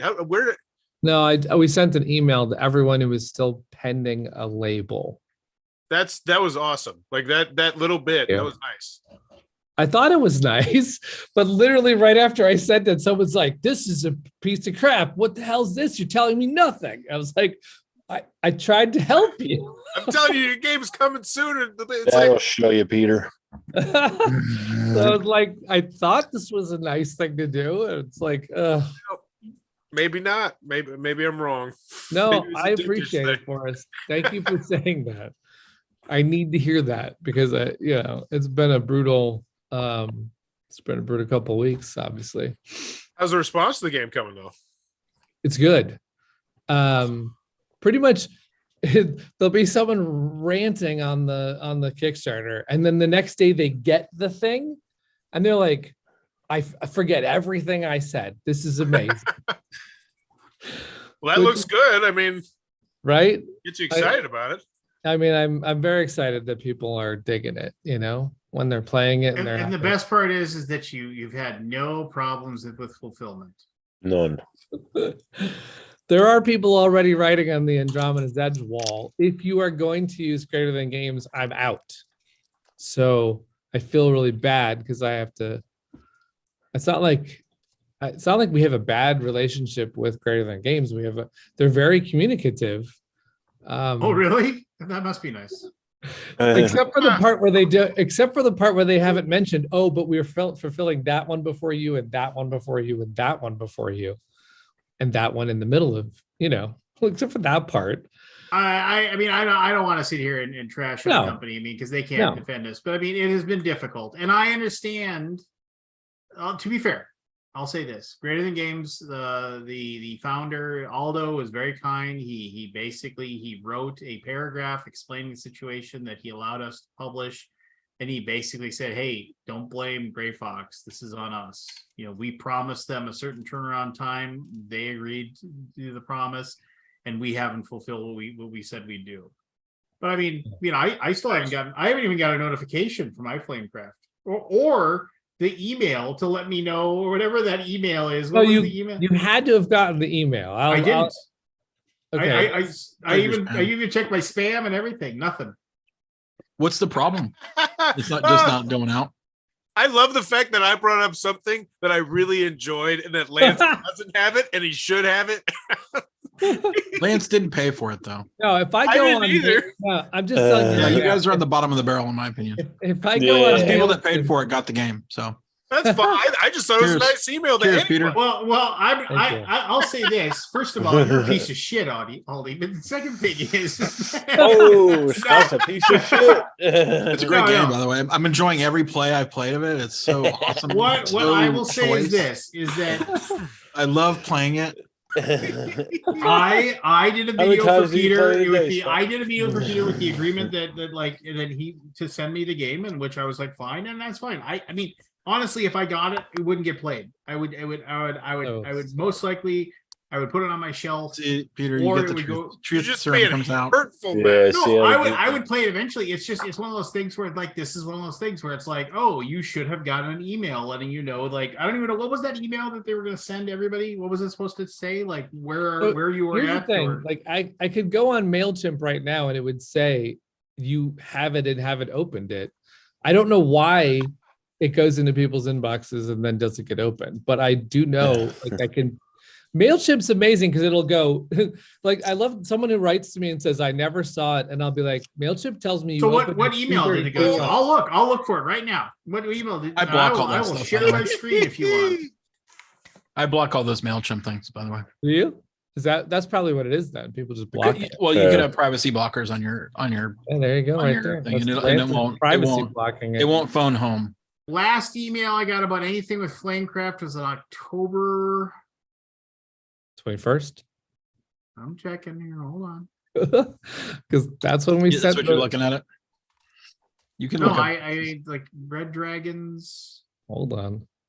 I'll go search up Lance right now. That's fine. Are you guys reprinting?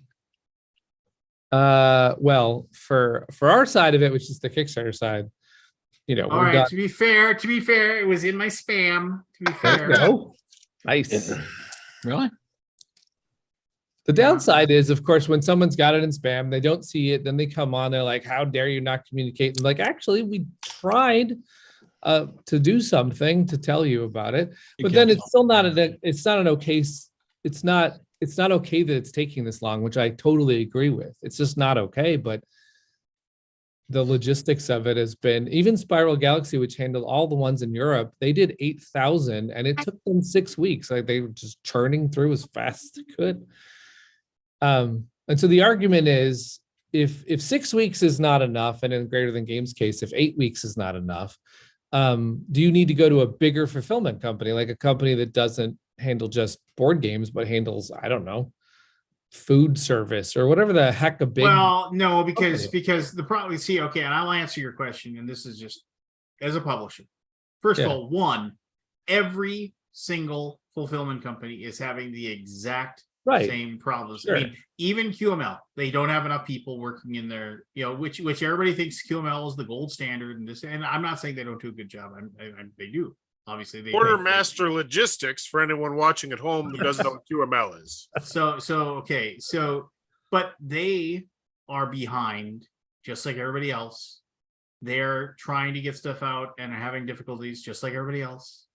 So it's not like and the thing is that I mean, I don't live in St. Louis, but my boss does, and he's gone to the Greater Than Games thing, and they're running on a skeleton crew. They can't get people to come in and work. And then you have these people that go in and make comments, and admittedly, those comments are coming from a lot of frustration and anger that they don't have their game.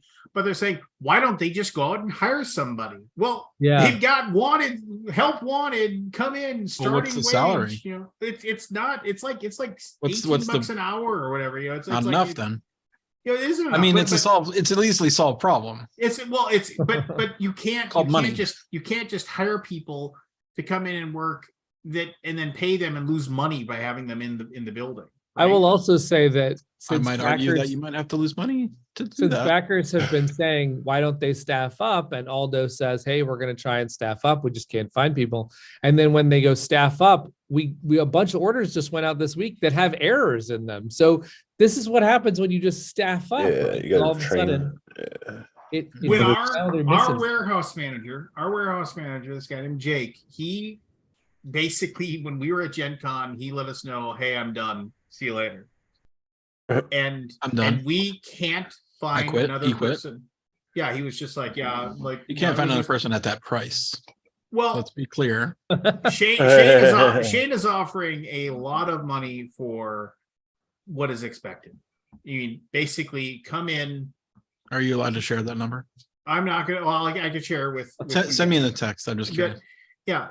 A very fair number for somebody whose job is to organize a warehouse, and not a big warehouse either. A relatively pretty small warehouse. I mean, we had a big one, but now it's like down to about I think 2,000. It's not. It's not. That's huge. nothing. Yeah, it's nothing. Yeah. So relatively small that has basically one ship station that has to handle the orders that come in through our website. And then special order stuff and coordinate freight. It's you could do it all from a computer. And Jake did a good job. I mean, but he wanted to move on and go do something else with his life. And so he left us at a lurch. And Shane just can't get anybody to come in. And the one person we got in came in, worked for a week, and Shane said he was just so awful at his job. He was like, yeah, this isn't working. He taught him how to use the ShipStation software like 4 times, and the guy just still wasn't getting it and couldn't figure it out. And he finally was like, after a week, he's like, yeah, I'm sorry, it's just not working out. It's just like I can't get any of my work done because I'm constantly just doing your job for you. So, and that sucks. Yeah. And it's just, but it's one of those things where there just aren't people to get in to work at these jobs. And of course, everybody wants to quarterback it and say, well, if you used QML, it would have gone faster. I was like, I guarantee you, any one of the fulfillment centers we gave this to would have had the exact same experience with this many. And what do you want to say? And what I want to say to these people, what I want to say to them is, you go publish a game.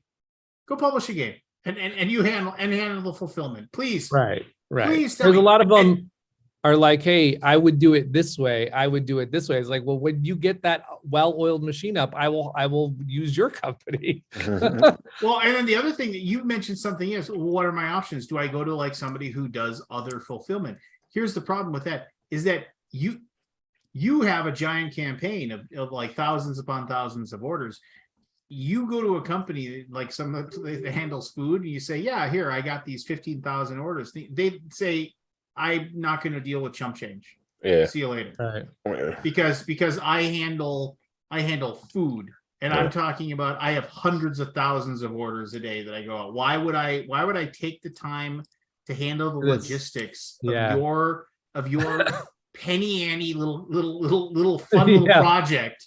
All these different. When I literally am doing, I'm citing $1 million contracts that I have to handle. That if I screw those up, my company goes under. Yeah, right. I mean, that guy would say, here's my advice: get some UPS boxes and start making a lot of drives up to the store. Yeah. The concept is great because it makes me very, very happy that we do all of our fulfillment in-house, because I am so glad I don't have to deal with those. Which all of our 3PLs, it's the same thing. Like, it takes forever to get 1/10 of the orders that we do in the US in Canada to get shipped out. It takes 5 times as long, but here in the US we do it ourselves and we can get it shipped out in like 4 days. Yeah, it's just great. How many did you ship out, Peter? For the Americas, it was 17,000 packages. Wow. And we're down yeah, it's a decent amount. The thing that was killing me is that as we did about 10,000, we're sitting at about 11 done and 6 left or something like that. I was like, wow, 6,000 left is the size of Dwellings of Eldervale, the entire campaign, and they're all mad because it's been weeks, right? So it'd be like having the entire campaign irritated at once. It's like, oh my God, we have to get these out the door. They're not all irritated. No, I guess that's true. The loudest ones are irritated. But I will say this: those people, those loud ones. No, whatever. I don't care. But I mean, but the ones that are so loud, it's like they just know exactly what to say to get underneath your skin. They just know exactly where it's just like, I can't, just people that have no frame of reference whatsoever. Is that of why it is? They say things like, it's like, I can't believe how unprofessional you are. And you're just kind of like, why do you guys do it? Because I want to make games and I want to. But you could do it without the problems, right? Like these. No. Yeah, you can just ship it faster. Peter, what the hell? Yeah, just ship them faster. Put it in the box. There is moments where this week and last week I've thought, I think I know why Jamie Steckmeyer left. Because you get brutally attacked. And I'm like, I was just, that's why I'm like, why do you bother? Because I love the community I love the community around making games. I don't want to make games in a vacuum. I love the whole make games. Yeah, I personally still love the interaction with everybody and there's this thrill of it. It's funny, everyone's forgetting what that was like, but of course we ran puzzles and we did interactive things and we did social things and Twitch, and we just had so much fun making the bloom is off the rose for sure. Yeah, and so now everyone's like, "Well, what have you done for us lately?" Yeah, what have you done for us? Oh my God. Yeah. Well, and to be fair, it's just like, it's got to be annoying, right? I mean, it's just like, oh, we went through, we wanted this, like I gave you this money, and I've been waiting for this game, and it's like, and it's sitting in a warehouse in the United States, but I still don't have it. Why? How come none of you guys use FBA?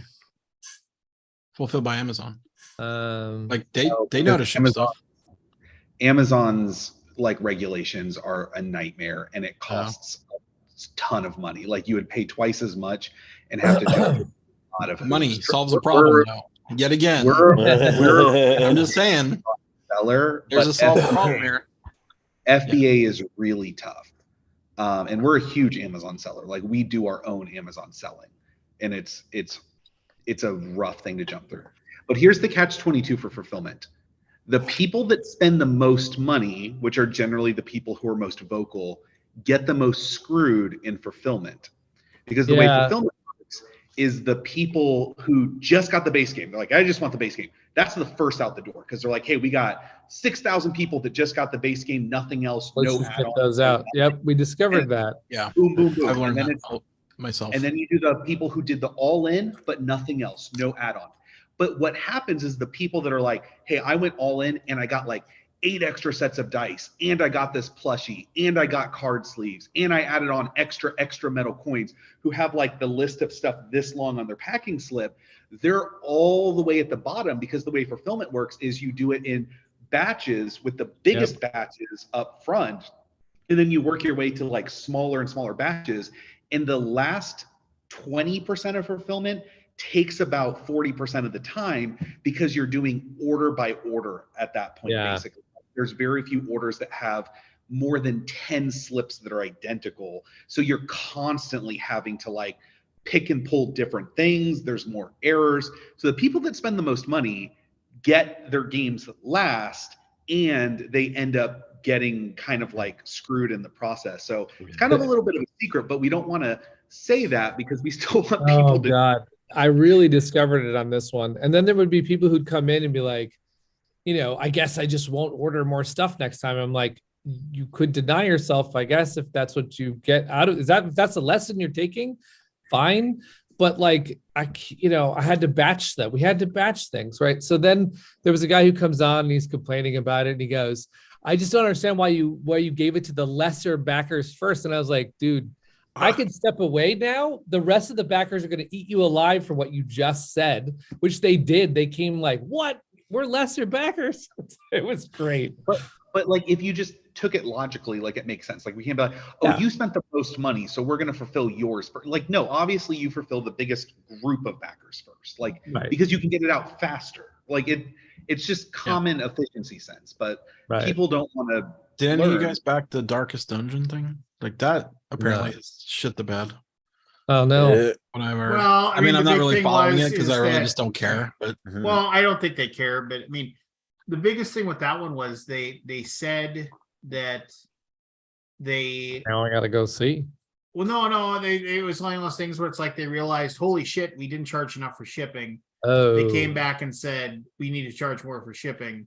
Oof. And then they said, so we're going to need you to go ahead and give us more money. And then the thing was, it was like, you don't have to pay the extra for shipping, and we will still deliver your game to you, but it'll be at some unknown present time in the future. And so then, but if you want to pay us, go ahead and pay us. And so then people paid or didn't pay or whatever. I paid. I still don't have it. And then they paid, right? And then so here's the deal. It was like they said, okay, fine. And now they've been trying to do the fulfillment for it. And the fulfillment is moving at a snail's pace. And then the company has posted things like, get your copy of Darkest Dungeon by Christmas. Pre-order now here. Yeah. And it's just like an advertisements and stuff for it. And they're just like, and people are like, motherfuckers, you asked me for another $60. I gave it to you. You haven't shipped anything. And now you're advertising, want a copy of Darkest Dungeon by Christmas? And you know the reason why. They don't have any money. They need money. They need money in their pockets to be able to do what they want to do. Who And did Darkest Dungeon? That's a looks like What- is that Mythic? It was the one that Sam Healy was with for a while, right? It was Yeah, Mythic, I think. yeah, isn't it them? Oh, Mythic. Yeah. Okay. Yeah, it's Mythic. And they're the ones. And that I've talked to Mythic. They're nice people. They're good people. Yeah, everybody's great. There's no bad actors here. It's Sucks. just they're in a crummy situation. Yeah. That's I'm like, why are they bother? Make the game at your own pace. Throw it out there. Put a game out. Don't print a bajillion of them, and don't. I don't know. Maybe it's a. I don't understand crowdfunding, but I guess if you have the if you don't have the money, then you do it. But then I feel like you can get yourself into a little bit of a. I'll tell you, tricky Flamecraft would situation. never been made like the way it was made without crowdfunding. What's that? Flamecraft wouldn't have been made the way it was made without crowdfunding. Super Yeah. late and stuck in a warehouse. And Yeah, no, 16 languages, Sure. a deluxe version at that. It just wouldn't have been made like that. It would have been like a small thing to see if it took off, maybe. Is your arm okay, buddy?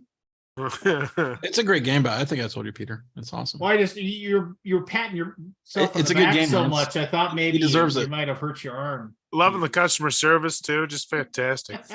I mean, No, Peter, I know what a real Kickstarter looks like. Pete Thank you. is one of the He cares about his nicest. customers, Lance. Anyway, Anyway, I know it's a rough game. I'm super excited. Now, unfortunately, I'm going to miss BGG Con for the first time in about 8 years, except for the blip. But I'm super excited for it to be in the hot games. I'm very, Yeah, very hot excited. game. I didn't even have anything to do with that. Did you add two hot? Was that? Did you just say hot games? Yeah. Mhm. Hot Okay. games. I think Flamecraft will do well at BGG-Con because I hope people get to try it's it. easy to learn. I'll You can say finish this. it in less than 2 hours, probably, Yeah, And again, and it's satisfying. I mean, it just is. awesome. this least is that's the way something, I and think. I don't want to sit here and trash on Greater Than Games. This is what I'm trying to do because I realize they're underwater and they're trying as hard as they can. But Yeah. I do remember one time I saw my phone was ringing and I was like, oh, it's my boss. And I picked up the phone. I was like, hey, what's going on? And he just exploded. And he's like, and he like he just was like, you don't email this person ever again. They are incompetent. Just like don't ever. They aren't gonna do anything. And he's just like, rah, rah. Like he was driving his car down the road, just screaming into his Bluetooth. I was like, "Are you okay, buddy?" He's like, "No, I'm Lance, not okay." Lance, I agree with you. Fuck Greater Than Games. I agree. No. No. I think there. I mean, everybody I've dealt with there has been like we've had difficulties sometimes getting in touch with people and getting answers to questions right away. And I realize they're busy, so stuff happens, right? But it's like it's one of those things where. And they I have to tell you a funny story about the recent conversation with them because I really do like Greater Than Games. I really do, and I've been defending them for weeks. So whenever something happens, I don't throw people under the bus to backers. I just don't do that. So, like for example, we had a massive problem on the first game with game trays. And I didn't go on that update and be like, game tray screwed this up because I'm just not going to do that. So I'm on the phone with Greater Than Games and I go, I don't throw people under the bus, but you've made 3 promises and we're not there. And so the bus is coming and you're going to be under it. I'm going to have to do it because the backers want blood right now. And I'm like, you told me something that's not true. They want a pinky. They want a pinky. Pinky is all that'll do it. That's right. It's gonna be a horse's head in somebody's bed soon.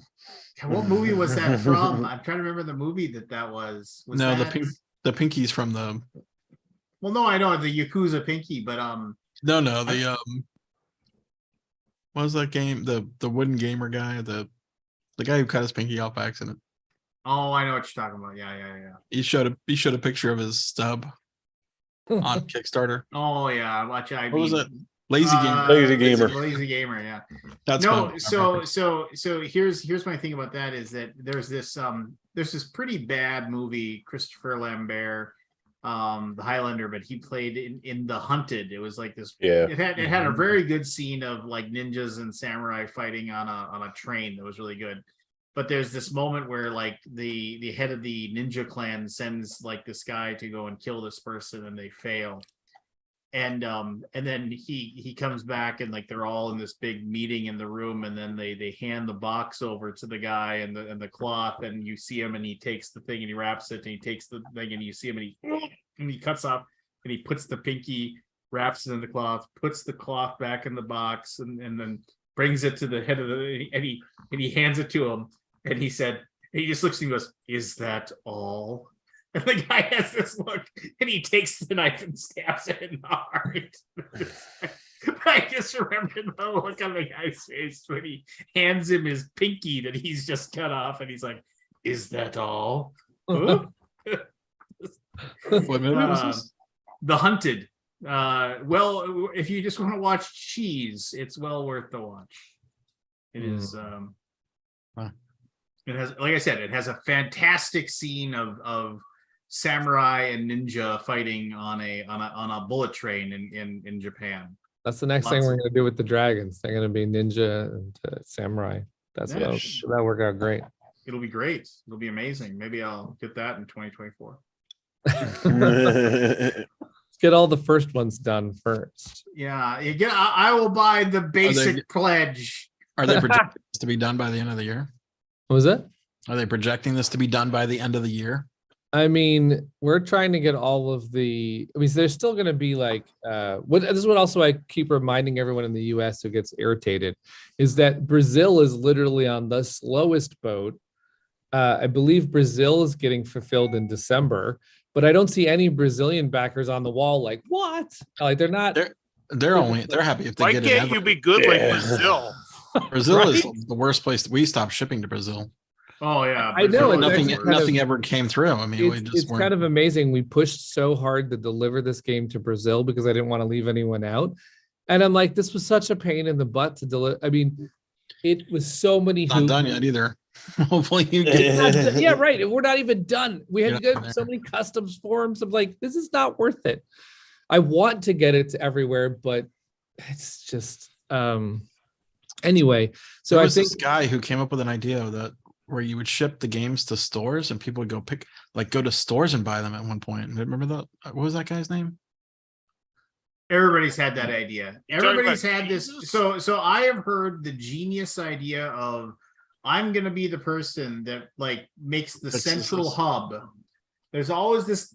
So every 2 to 5 years, somebody comes up and says, I'm going to make this central hub. I'm going to make this central warehouse, this mythical giant warehouse where every single company is going to be able to send and house every single one of their games and all of their stuff in this one warehouse. And then what's going to happen is they're going to set up a portal where people are going to be able to, you're going to be able to log into this thing, and you're going to be able to just say right there, send 72 copies of Flamecraft to this game store here, and we're gonna cut the distributor out of the business. You know, it's like we're gonna house it and send it, and all you got to do is pay us to, you know, you're gonna pay like a subscription or whatever, a contract, and everybody's like, this is gonna work, and then they actually try to make it happen, and nobody can figure it out. And the reason why distributors still exist is because they figured it out many years ago, and they have all the connections, and it's just like, and the thing is that people, that distributors are always like, why am I paying these distributors all this money? Because all of those game stores, all those people that want your game don't know how to get a hold of you. They're tired, and one guy working in a closet in the mall, in that downstairs of the mall where nobody knows they exist except for their 12 customers. And that guy doesn't have the time to like try to track down companies to see, hey, can I get 3 copies of your game? No, he's going to rely on Alliance to like say, yeah, I can get you 3 copies of that. I'll send them to you. Cool. Great. Done. Send that stuff to me. And then that's why it's handled. And it's just, nobody has the infrastructure and the time to build up all those relationships to make that happen. It just doesn't happen. And it's just, and so the rest of us just kind of have to just say, well, that sucks. I wish that it wasn't like that, but yeah, whatever. And it's just, and that's, I mean, I don't know. It's just like, and trust me, I've fallen for the whole, like, yeah, we're going to make it so, you know, you're going to be able to use us to, distributors are gone and do, and you're like, wait a minute. Yeah, there you go. That would work. You know, you start actually buying into it, and then you realize, no, it won't. It's a wonderful idea. It's a fabulous idea. Who was that guy that did that though? Can't remember his name. It was the game that never will be reprinted because of how terrible it all went. What game? Glory to Rome. Oh, you're talking about the guy who lost his house. The guy did he lose his house? I guess that was the story. I guess that's the story. I don't know. I mean, it seems that's weird that this house got lost, but yeah, that sucks. No, I think he doesn't live there. I don't think he actually physically lost the house, did he? I don't know. I think it's gone down. But I remember there was like some sort of like you would. I can't remember. There was something about it. I wish someone knew a lot about this. This sounds interesting. I do want to know more about a long time. Because I would love to own Glory to Rome. I would love to have, as you would many other people would like. Right? I own 2 copies. Yeah. All right, I'll trade you a Flamecraft. You son of a bitch. You have 2 copies, Lance. That's gluttonous. Well, no, I have one of each. I have the special copy, and I have the Black. Was that what it was called? I had a chance a couple years ago to publish another version of Glory to Rome, which you know that game Import Export. Have you seen that one? Yeah, I've seen it. That guy came to Breaking Games and said, "I got this game and I need a publisher." And I looked at it. I said, "This is Glory to Rome. Ultimately, this is Glory to Rome." And he's like, "Yeah." So I was like, "I don't feel like we should just make Glory to Rome again." And he's like, "I don't see what the problem is with that. It's good. So let's just do it." And I said no. And then I saw he went on and published it himself, and it's great. I mean, it's what's good. the game? What's the name of the game? It's called Import Export. No, I mean, it's there's no. It was. It's not it's not the same. Like it's got the put cards here. Yeah, it's got the multi-card thing. But I mean, I don't like again. Like that's not patentable. The rest of the game is very right. different. Right. I was kind of like, I don't know if I want to put that out there and be like, yeah, we made the clone of Glory to. I mean, I just was like, nah, let's not do that. So but the big thing with that, and then not to dive in because we definitely did the deep dive into the Glory to Rome thing is that, like there have been attempts by one half of the design group that made Glory to Rome to like remake it. But every single time they try, the other person basically says no. And so there's all these games that are almost Glory to Rome, but not quite Glory to Rome. So they can't, basically be sued and stopped or whatever from doing it. And it's just like I think the long sue would lose. I don't know. If the company that made Bang lost, then Glory to Rome doesn't stand a chance. Well, I think the problem. I mean, in my opinion, being honest. I mean, like, Bang did lose, didn't it? Did. In my opinion, the problem is, it's like yes, I think Glory to Rome is amazing, but Glory to Rome is also a product of its time. I don't think a lot of people would really think Glory to Rome is amazing anymore. I mean, I remember the first time I played Glory to Rome, and I was just like, "This is freaking." I thought it was fine. Amazing. It wasn't like anything amazing to me. It did no. The interaction between everybody and the building of everything and how all the cards work. I remember there was a lot of complaining in the games I played. Glory to Rome is easily is a top 10 game for me. Easily top 10 game. Okay. And it's just because it's just super good. It works really, really well. And didn't Chris at Asmati Games make another version of that game with other things? There was Motenai, which Motenai, which was, I don't know how to say that. It wasn't. It didn't have the same juice. I don't think. No, it didn't. No. And then there was that. Also weird. There was what was the another one one that after was that. like the weird dinosaur world art? Oh there was yeah, another one that he did that had. yeah, I remember that. It was And yellow. they're game. all kind of like that, right? You know, they're just. Yeah, they're right up to the edge of it, but not that game. I mean, I would actually play Innovation. Oh, I love Innovation. Yeah. Innovation's great. I would go back That's to still in print. Innovation Yeah. is really, really good. That's It a is card really game, good. right? Yeah. Yeah, they're all card games. Yeah. Innovation's cool. I What feel like was the Red name of Seven's it? the only Uchronia. chunk interested in playing. Uchronia was the one you're talking about. Uchronia. Thank you. Cronin, yeah. Re-implement. I never played it. Was it anything like It Glory was Run? just it was like a slightly it was moderately altered what's your name? Glory Run. I don't know if Chuddick is a designer for me. I remember somebody tried to teach me Impulse one time, and we got like I didn't like we it. got 4 Yeah, I rounds. didn't. It's just like, can we please quit? This is. Have you played Innovation though? I've played Innovation. It's, I mean, if you really like playing cards, it's cool. Oh, I love But I just like getting the Oh combos. yeah, let's talk about playing cards. Innovation is kind of what I inspired. like the 4-player Innovation. If I haven't tried 4-player.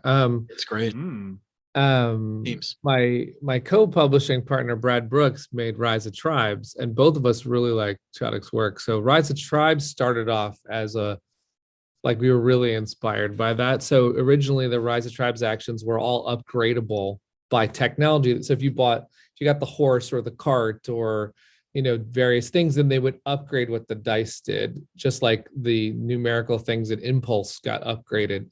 I definitely like that style where you're able to kind of explode what your stuff can do. It's very interesting. I get how it wouldn't be for everyone, but it has this addictiveness to it. Then I think combined with the fact that Innovation and Glory to Rome, there are just cards that are like game enders. That's always fun to have a combo. Yeah, it's always fun to have a combo. This is an efficient combo. This card, if I could pull its one-off card this off, I win. Just because it's weird. It's great. Yeah, and it's not that, once you know the game a little bit, it's not that long. Yeah. I like the team play. The team play is really my favorite way to play it. I gotta try that sometime. I think the hardest thing about Chuddick's games in general is just trying to teach a group of people that have never played a Chuddick game. Yeah, right. I feel like the teach is fair. If it's hey, you've never played any of this guy's stuff, it's because it's just so there's nothing that's comparable to other stuff. His designs are so it's kind of like playing a Phil Eklund game, right? It's it's just hard to wrap your mind around if you've never done it one time before. Yeah, that makes sense. I might have to bring Innovation to BGGCon. Oh, really? That's in the library. Nobody will check it out. I'm sure I can probably get it. Usually I like to bring a couple games that I don't have to check out, so I just always have it. I had a great time one time where Namecraft will be one of them. Namecraft? Yeah. I had a fun time with copy. What was that? Flamecraft. I'm gonna bring my okay. I was gonna say you should have gotten some copies today. I hope they arrived. Oh yeah, they might. I have not heard from them. I don't go to the building every day, so. Yeah, I'm sure. But I was on that package. Listen, I know you're shipping out a lot of packages. This one has to go. You have to get this. This will make or break. But I had this one great session of Innovation one time where is Andrew Tulson and I were, we had hours to kill, and so we decided to play Innovation and then play it again and add in an expansion, then play it again, then add in another expansion, so that we played every single. I've never played any expansions. There was at least there was 3 or 4 of them, right? I almost think there was 6. It was 4 to 6 expansions. Seems high, but yeah. And when you play the last bit, which is every single one of them in there, it's just so much chaos. Yeah, I just artifacts. There's artifacts and leaders and all sorts of stuff going on. It was wild. That was really good. And you start to appreciate what's not only there's 4 expansions. 4. Yeah, all of them together. Cities, figures, and echoes. Yeah. There's a lot of loops when you got them all together. There's like, oh crap, he can win that way, and then you're trying to stop that, and it's like, oh, what strategy are you gonna go for? It's good. I think it was a 10-hour session, and then I was able to cross off a 10 by 10 of innovation at the end of that day. So it just gets better though too. So you're not sitting there reading the cards the whole time. Right. You're just once you sort of remember the cards, and you're like, your brain can start making strategies. Right. Or you see the card and you're like, oh yeah, that works with this and that goes with that. Yeah. Mm-hmm. It rewards multiple plays rewarded in that game, I think. Yeah. Even though it's hard to get the same combos every time because it's so crazy diverse, right? I mean, like all kinds of crazy stuff happening. Yeah, absolutely. Or you can start to see traps. There's patterns, but yeah, like, it's always different. I get that less and less these days, but it is nice when you play a game enough where you can see those things. Like another really good one is Innis is a good one to see. Like because only 17 cards, so you start to go like, oh, okay. Like he's got that card, and I know I have to block that card, and I can't draft this card, and it's just you start to like really appreciate it after multiple plays of I know what's coming, I know what I have to dodge. Yeah, I played with Arnaud, and it rubbed me the wrong way because he knew the game so well that I couldn't have fun with it for some reason. It was just like I was like. This is when I first. It is very difficult to enjoy a game when you're trying to explore it and somebody else is. Yeah, he's like, oh, and he's talking about him. Do you know Arnaud? I don't know if you guys know him, but I know Arnaud. It was challenging. I know he loved it so dearly, and I was just like, I'm trying to learn this game. It was weird, but I need to play it again. I never really gave it a fair shake. It's interesting when you take that another step further. When there's games that you know really well, then it starts to become. I've heard people say there's a backlash against. I won't play that game because so and so knows it so well they're going to crush me. And the two that I always hear are Mars, if you know all of the cards, and a Dominion, obviously, if you know. Dominion's my Race for the Galaxy as well. Yeah. Oh, I can see that. Yeah. Race for the Galaxy is a rough one if you don't know it. Yeah. I think it's for Dominion, there used to be this app called Androminion, which was spectacular. It had every single expansion. It was a free app. There was no arts, no graphics, no nothing. It was beautiful. You could get a game of Dominion in like 5 to 10 minutes if you know what you're doing. It was glorious. Is that web app still out there? No, I think they took it down when Dominion tried to make their own crappy app, which is still ending. It's a good app, I will say, but it's not the same. I know what you're talking about. There used to be a German site that ran Dominion games, and you get on there, and there would be people playing all day, and they just crush you. You'd be like, "What just happened?" They would just try strategies that you didn't see coming. Yeah, that was the fun of it. You could try all these different strategies, and I would always just put it random from all the expansions, and it would just be constantly adjusting on the fly. And once you started to learn every single card, it just went quicker and quicker. Like, it's such a great game. Yeah, that's a good one. That's one of those when you first discover that game, you just play it over and over and over to just enjoy the hell out of it. Not every game has that thrill. So and that was the first deck builder, right? Like yeah. It was. Oath is like that for me. I mean, I don't no one I know likes it. I will tell you that I've played with 3 different groups and I kind of like it, but all of them hate it. Everyone. It's so weird. I mean, because it was hugely buzzed. Like the buzz on that thing was like liquid fire. Yep. But then everybody got it, and everybody's like, "Oh, that it dropped like a rock." That's another game. If you understood what's in all of the decks, you would play. Yeah, exactly. So, and you start learning the cards, and you're like, "I understand this game now, and I want to play it because now I understand it." And nobody wants to play it because they don't want. They just don't. To the new thing. When you can play out your whole hand, when you can play out your whole deck every single time, it's not fun. Like, if that's the turns can take too long. And especially if you like There's a lot of things that play. It's a fiddly game because if someone just does cash while you're exploring, it sucks because they're going to win. And you're like, yeah, it's a fiddly game. The more cards you add to it, the more, yeah. Were you talking about Dominion or Oath? Dominion. Oh, Dominion. Yeah. You moved on so far. Yeah, I was talking about Oath, which is got a learning curve. Oh, I thought we were talking about Dominion. Actually, I might bring Oath to BGG Con. So Oath, get some people to play it. Yeah, I played with a couple people, and they were all in this position where each person had to stop the person to their. That's what I like about it. Yeah, this is weird. Stop the person to your left, and they win, and everyone's like, "This is no fun." I'm like, "No, this is thrilling because it's like to me, yeah, exactly. You're like, I got to figure out how to stop you, but then I'm. And how do you win yourself as you're trying to stop someone else? Yeah, exactly. That's the interesting part to me. Oh, so it's like Blood Rage in that respect. But it's different every time because there's like the way the cards come out in that game. Like the board is dynamic, right? Like in what you can do. It's not just like, oh, I need to put a worker here and do this thing. Different every time, and all the cards are different. And there's unique. Every card is unique. There's like 100 and something cards. Yeah. And the deck evolves, which is which I never got enough play to see anything evolve. So I'm just like.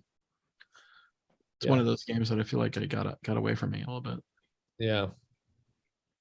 And it doesn't help that the instructions are hard on. It's super hard. I appreciate the games that Leader Games puts forth, but I will say the instructions on all of their games. But I don't know how they can do it. Yeah, I mean, they tried to learn from the way Vast came out, and I think that in Oath you've got this careful example, like player 1 should do X, Y, and Z, and then player 2 should do A, B, and F, and it's like you're trying to follow that, and then you're in the game group that I was playing is like, nah, screw that, we're gonna do whatever we want. And I go, then we don't know what the point was of this example. Yeah. It's unfortunately not too long of an example. Yeah, it's like you literally have to play. Everyone's got to play like they're in a performance and do exactly what the thing says, which I wanted to do because then I said, well, we're going to learn the rules if we do this. And everyone's like, nah. It goes on too long and then you don't want to play it a second time. Like if you don't play that a second time after you learn it, then it's like, why'd you play? Right. Yeah. You have to grok that example because the minute they let you go with no rails, you're like, wait, what was the point of me going to attack the king? Like you just have to grok why you were doing it, you know. How long is the game? Like an hour. An hour on average? Maybe an hour and a half. Hour and a half. But or it could be suddenly over. Suddenly over in a minute. Yeah. I mean, it's a minimum of 8 turns or maximum of 8 turns or something like that. Okay. But it could be over in 4. Right. I don't know. I liked it a lot. I like the concept. It felt like a D&D game too. Yeah. Like it just felt like a D&D world that changed. Everything changed every time. And I like the concepts that they're exploring a lot. I can't say enough about how innovative they're being in the design space. I think the trick of that is then you have games like Vast where you have to explain everybody's role to everyone's got to learn a totally different game while they're playing. And in the case of Oath, you are you're making some logical conclusions like, well, it doesn't say how movement works. In their brain, they're like, well, this is the way it works, obviously. And you're thinking, no, it doesn't explicitly say that I can't move there. So does that mean I can move there? And you're just like, the whole thing becomes let me see if I can find this in the rule book, you know. Yeah. Because it's different. It's not what you would normally assume, which I think is refreshing, but at the same time, hard. I also loved his precursor to that. Pax Pamir, I think it was called. Oh yeah. Oh, okay. Where you're not really in control of anything. Yeah. I didn't know that was the same. It's similar. Yeah. A similar. Yeah, I played that one. System. Yeah. That was good. We were gonna name Andromeda Pax Andromeda, and I said to Luke, like, is there a rule on how you get into the PAX games? Because PAX this and PAX that. I don't think there's any rules. I just think you just do it, right? You just join the club if you want. But do you want to be associated to that stuff? We decided to go against it. That's the other thing. There's some baggage there. I don't know what it is. But speaking of baggage, I don't want to talk about hello, Evan. Hello. Oh, see, it isn't just me that gives him crap. You know. Yeah. Somebody wanted to brag today. Wanted everybody to be proud of his, you know. I did. I just knocked you down. I gave you a 4 and it knocked it down. No, I'm just kidding. I'm kidding. I want to give you a 3.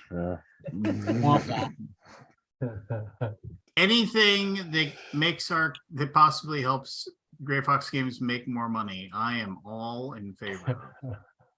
So that's a very, very mature attitude. 1997. In a post-capitalist nice. modern society. Yes. He's over there with his flame craft saying that's cute. You're above Cinque Terre, which is a pretty good game. I mean, I am trying to see if the lowest I've ever gotten, I guess, on a game I've worked on is Dwellings of Eldervale, which is under 200 now, or is at 200. Yeah. Cool. That's pretty exciting. That's really exciting. Can you still buy that? It's limited copies, not ever coming back. Breaking Games is finally printing it, so it's out there. Yeah.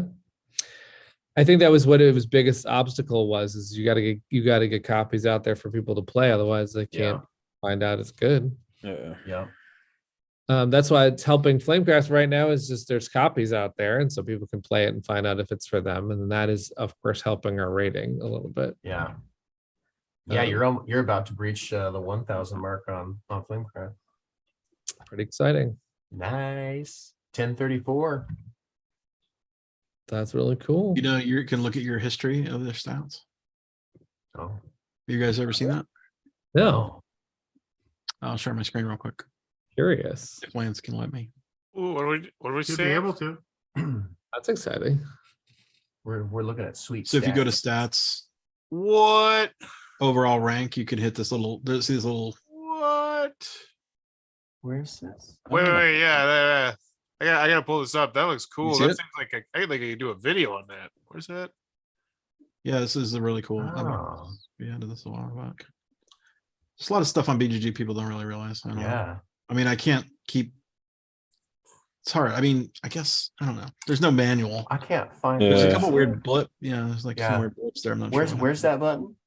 So if you go to overview, if you just go to stats, and then you click overall rank, and there's like a little graph next to it. Do you see that? I see. Then you can get your stats.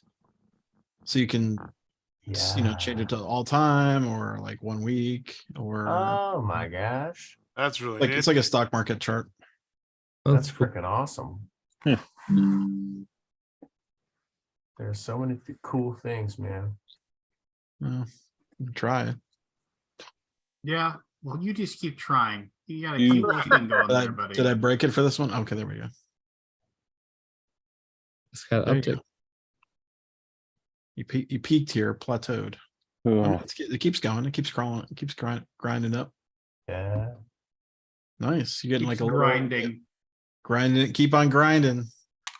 Keep on grinding. I do like the dance club. Cool.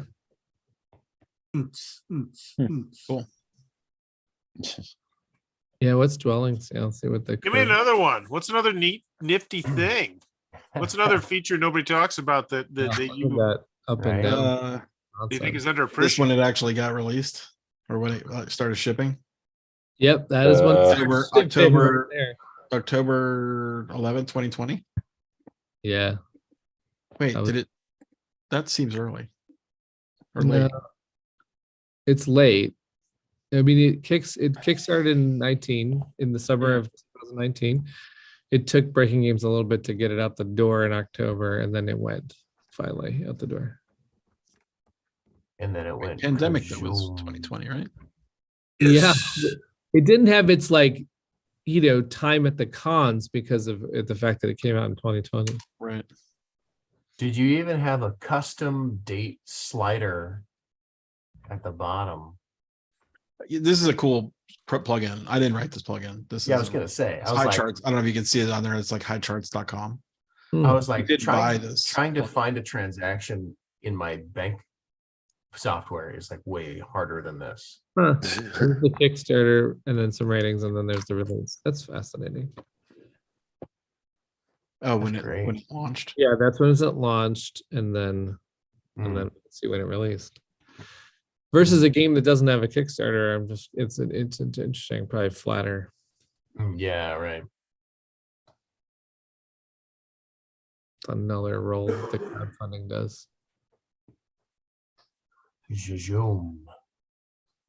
That's a pretty good acceleration rate right there. Yeah, not bad.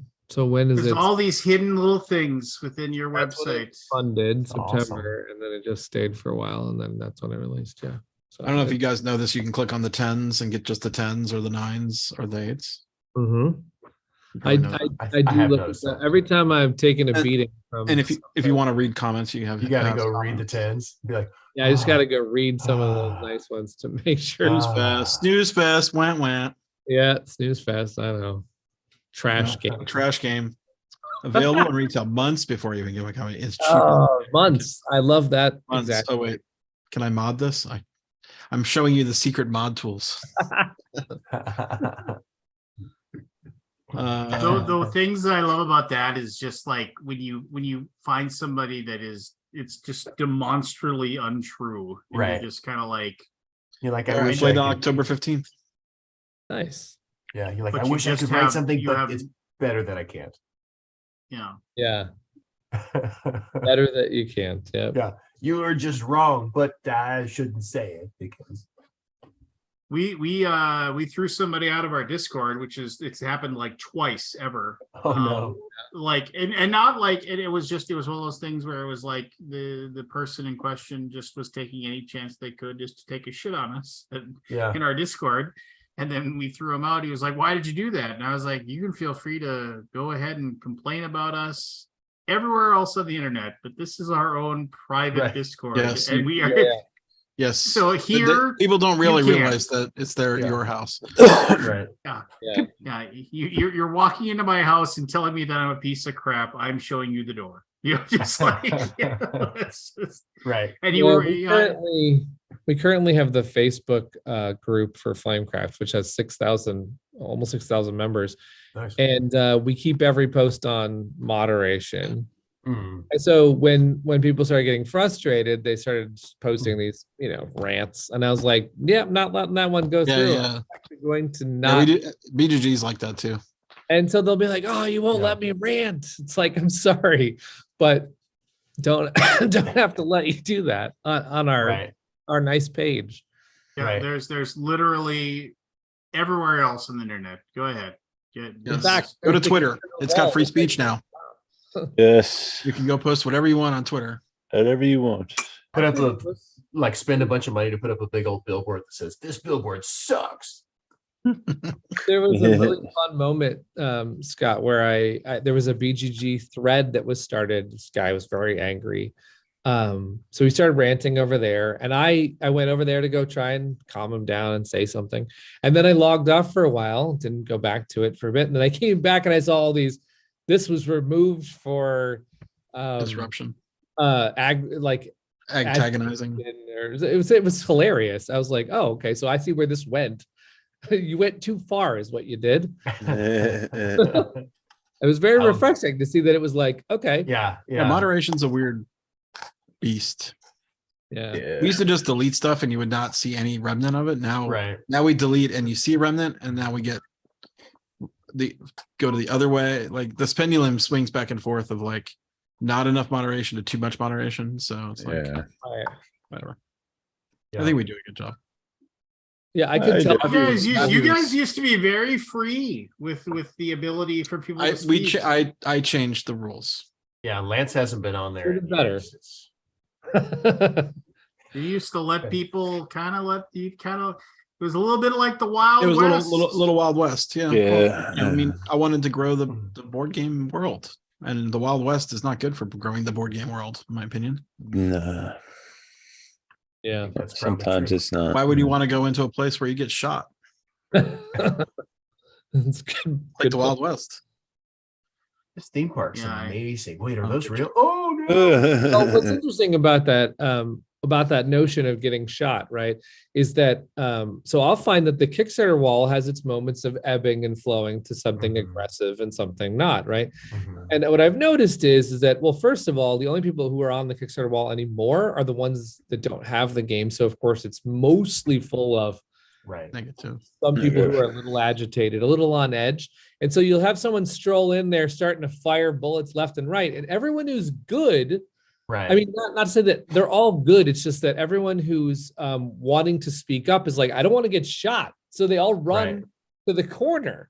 And so you're like, so every once in a while, I have to go in firing a couple shots myself, as much as I don't want to do that, just to go, listen, we're not going to have this outlaw town. All right. That's not what we're going to do here. I love this analogy, by the way. I had to come in and fire we've gotten the guns. I didn't mean to go down this gun culture path. You're walking in the building.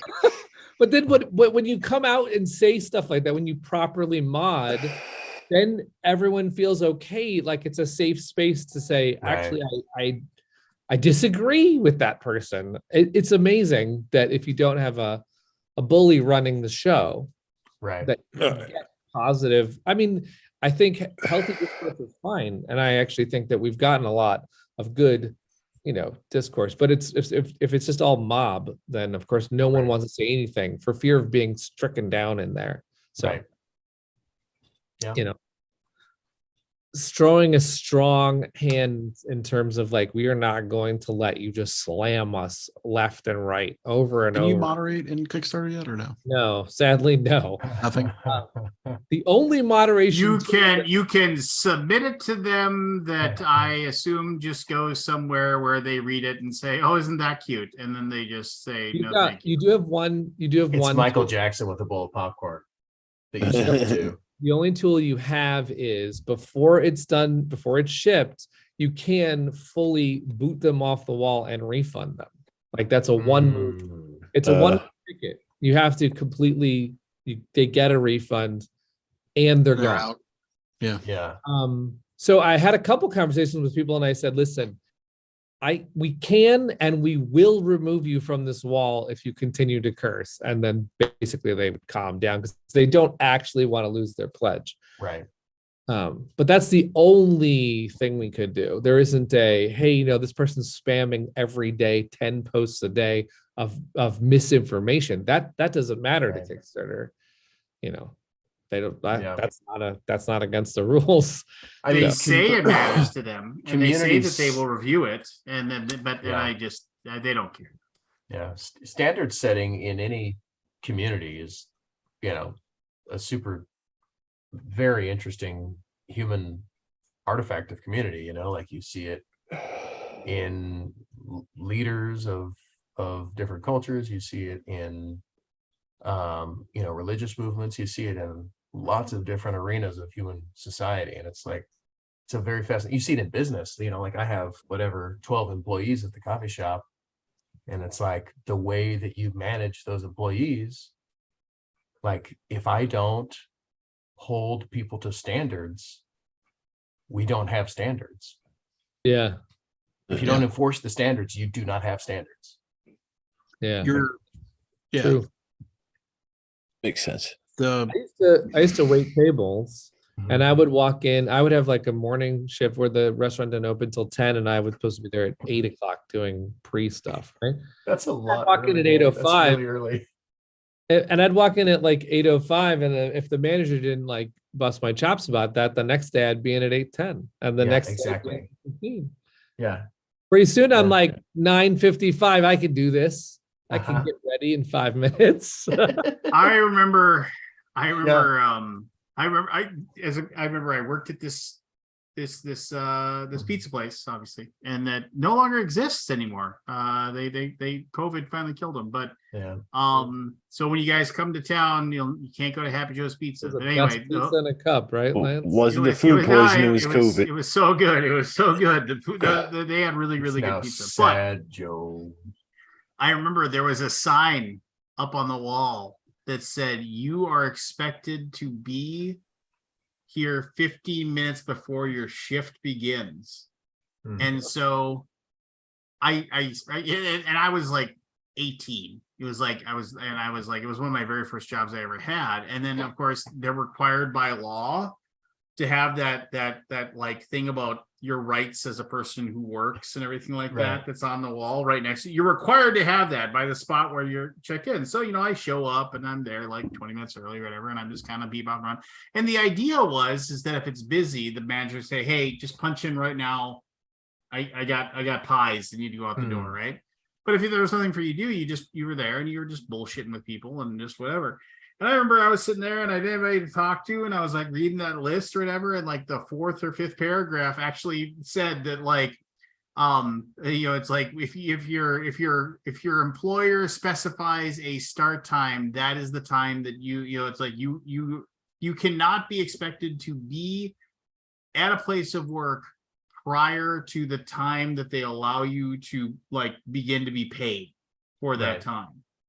And so then I was like, hey, Mike, this says right here, and that says right there that like you can't do this. And he's like, I make my own rules. He said, okay, well, I'm gonna call this 1-800 number that's listed right here. I bet they have something to say about that. Labor board involved in this for the North Dakota Labor Board. And he's like, oh, you think you're pretty smart, don't you? And I was like, no, I mean, you could just say, yeah, I know, but I'd really appreciate if you just do it. You could just say that, instead of being a colossal prick about the deal, just like. And then like 2 or 3 days later, he took down his sign about you are expected to be here 15 minutes before your shift begins. He explained that he would appreciate if people showed up early in case they were needed, but he understood if that wasn't a possibility. Damn. It's amazing what people will try and. I mean, I have had so many jobs where that. I showed up at this one job where, I was a temp and I went past 40 hours because we had a bunch of stuff to do. And they're like, if you could just write 40 hours on your time sheet, we'll just get you a free day later. I was like, no. That's not how that works. I'm pretty sure that's not good for me. I'd like the money now, please. This is overtime. Yeah, I worked for this at this Greek restaurant where like, you clock in for 3 hours, whether or not you're there for 6 hours or whatever. And like you hand your tips directly to the owner and she distributes it to the kitchen, equally, all that kind of stuff where you're like, yeah. I think I've told that story before, but there was a pizza place that I worked at that like they had this where they you handed in your bag at the end of the night, and the bag was like one of those banker deposit bags where you basically you kept all of your cash, all of your checks that you got when you drove and delivered pizzas, and they expected you to take your tips out of the bag. Right. That's how they expected you. And so if you turned in your bag that was over, they just kept it. Yeah. They were just like, oh, well, you're a mistake. And so then basically every single delivery driver turned in their bag $50 short. So they would just basically like, you'd basically turn in the checks and like $20. And they'd be like, yeah, you're like $87 short. I was like, oh yeah, I got the rest of it right here. How much was it? 87. And then they tried to, $87.23. Here you go. I'll keep the rest then, That's a smart, easier way to do accounting. Yeah. Well, no, and then the thing is like so it was a family run business, and like one of the daughters that was like the guy who owned the place, like everybody just swore, like they were like, this chick, she like, and she got on, so she was the person that would like keep the extras. That was her thing. And everybody just was like, she'd come back and she'd say, yeah, you see you guys next week. I'll see you next week. Scott, I'll see you soon, brother. Yep. Yeah. Like she would we would always say, like, she'd come back and say, you're $48 short. Well, and it's like, I know I wasn't $40 short. I was like $20 short. I made it so it was $20. And she's like, oh, you're $40 short, this is what you delivered and this is what you did. And so I just swore all the time that she was screwing people over and taking money. And I was just like, all right. screw this. And so like you got this. I don't know if you've ever worked in a restaurant where they fill out the form and they pull the tabs, and so you have the one that's for the restaurant, so you know what to make, and then there's the master sheet, and then there's the one that the driver kept. And so the ones that you got as the driver, you just kept a running string of those, and like which was to be fair, you were supposed to come in and then put it on your hook. Basically, you put it on this little hook that was supposed to be there, which was like, I saw guys all the time take their thing off and just rip it and throw it away. And then at the end of the day, they'd be like, well, where's they'd match up the bookkeeping. Well, where's the pink tag for this one? Well, who knows, right? Well, who took it? I have no idea. So they'd just be like, and you got like 12 drivers working. Well, some guy screwed you out of $10, but you don't know who it is. And I would watch the guys do it, and I'm like, dude, you're gonna get caught eventually. And they eventually did, because they realized it was the same people, same shift, same time, and eventually they caught them, whatever. But anyway, so what I did was like I took and I sat there and I wrote down, and I like every single time I had a little notepad and I wrote down like the order number and the amount for every single one, order number and amount, every single time. It took me extra time and it was annoying, but I wrote them all down and I kept that little notepad. And then I worked out my bag to be like exactly like $5 short, and I turned in my bag and I went back to, doing everything like that. And I was just like, and she came back and she was like, yeah, Lance, you're $25 short. And I was like, no, I'm not. And she's like, yeah, you are. I was like, no, I'm not. I'm $5 short. I worked it out perfectly. She's like, no, you're fucking wrong. And I was like, get your dad on the phone. And it's like, why? I was like, because he's coming in here. We're gonna have to have a conversation. And like, she's like, why? Why do you want to talk to my dad? I was like, because I'm not. And she was like, oh, it's like, if you ever call my dad, he's gonna fire you. I was like, I don't care. Just get him in there. And then so he came in and he's like, what's going on? And I explained, and then I showed, here's my tickets, here's my numbers, here's what everything else, and I calculated perfectly. You can add it up. I was like, she's been stealing money from us left and right. And she tried to take $20 from me. And he was just like, well, I don't really know what happened in this situation, is how he said it, but you can keep the $20. I was just like, dude, lol, you suck. She's screwing us. And admittedly, it's his daughter. What was he gonna do, right? Yeah. But she's like, I'll make sure she never checks you out again. I was like, well, that's fine, but she's just gonna screw other guys over that aren't gonna, like the other freaking stoners and wastoids that are in here who don't know any better. Right. People suck, man. Wastoids. I don't think I've heard that expression before. It's been a long time. You're a wastoid. It's as old. I think that's from summer school with Rodney Dangerfield. No, summer. That was back to school, not summer school. Mark Harmon. With Mark Harmon. Mark Harmon, yeah, that's right. Before he was NCIS, he was a or maybe it was from Breakfast Club. It was from Breakfast Club. That's what it was. The funniest moment in the monologue. So there's two things that I always remember about summer school is when they're taking the test at the very end and they're running out of time and the two idiots are C, which is how I Aldi's not here to actually say anything, but that's how I answer every single board game geek contest. I just log in. I'm not going to go to the website. I'm not checking C, right down the list. You got 3 out of 5 questions right. Sweet. Just like, done. I've entered the contest. And then for a couple of times, I posted in like the thread afterwards. Everybody's like, thanks for the contest. Thanks for the contest. Thanks for the contest, which whatever. It makes me feel happy that they do it. Yeah. I would say summer school got me 2 out of 5. And I would just say that, and it was just like, and then nobody caught on, and then finally somebody caught on and said, and then just said C. Yeah.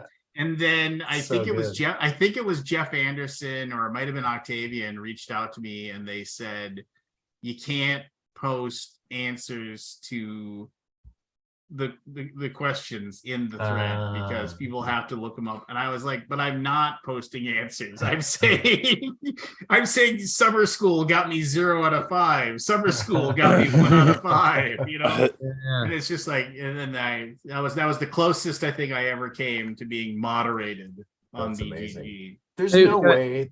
Yeah. I was just gonna say, can I ask you, are those contests worth it? Okay. Just checking. I don't know. I think it's one of those things where you'll get some confirmation to like I definitely think there's a trackable thing that can absolutely happen where you can, like, people that are on the cusp of wanting to, I think there's a noticeable effect. I think that it's one of those things where if you're already doing good, it helps you continue doing good. If you are, 6-7 years ago, that used to be a surefire golden expressway ticket to the hotness. It used to be, and I don't know about anything about the algorithm or anything like that, but what that used to do was like so they did less contests. So, and I'm not begrudging BGG for doing what they do. They're a business and they need to make money. And if they can get people that are willing to give them money for those contests, then they should do it. I don't disagree with it. And I will say this, I do think that the contests have it has a way of growing your brand too. It's something that isn't really quantifiable, right? I mean, like if you're looking for hard data that says people clicked on this contest and those people then went to my Kickstarter page and those people then turned into a backer, I think that you might be a little bit disappointed with the return on that. And in some cases, maybe you won't be. But I do think that there is an absolutely unquantifiable bonus to the possibility of, like, it gives you more awareness. People know you exist as a company, they know, and you can build off of that. All that being said, when they did less contests and the algorithm worked in a different way, it used to be well worth it. When we worked at TMG, we always did a contest, and we could track the fact that, like, people went to the trick was you got them to go and you put the answers within the bio of your game on BGG. So they didn't have to go to your Kickstarter page to get the answers, because you got more mileage out of the fact of people digging through your board game page, and like you'd say something like the pictures on the pictures for Gentis show you 5 different workers, like the official pictures uploaded, it was things like that and then made people click on the pictures and look at things within your BGG page. And what happened then is that you had an extra 100, 500,000 people or whatever going to your page and digging into your page and trying to find the answers, and then that hit you up on the hotness. And then you had the people that didn't even know that had the contests are going on. They would log into BGG and they'd say, the hotness, what's Gentis? Why is that? And that was the one that really worked for us. Gentis was a Kickstarter that we thought we would get maybe $100,000, and we got like 400,000 or 500,000 for it. And it was just like, and we were on like the top of the hotness for like a week, because people were going and digging into our stuff and finding it. Now I think that they've done something where the algorithm's different and it just doesn't have the poke on it. I was looking at it again today because I've never done one of those. I do think that Andromeda's Edge would be the kind of game that I think people would like pouring through the rule book over, because it's I think it'd be interesting to get people to find out about it that way.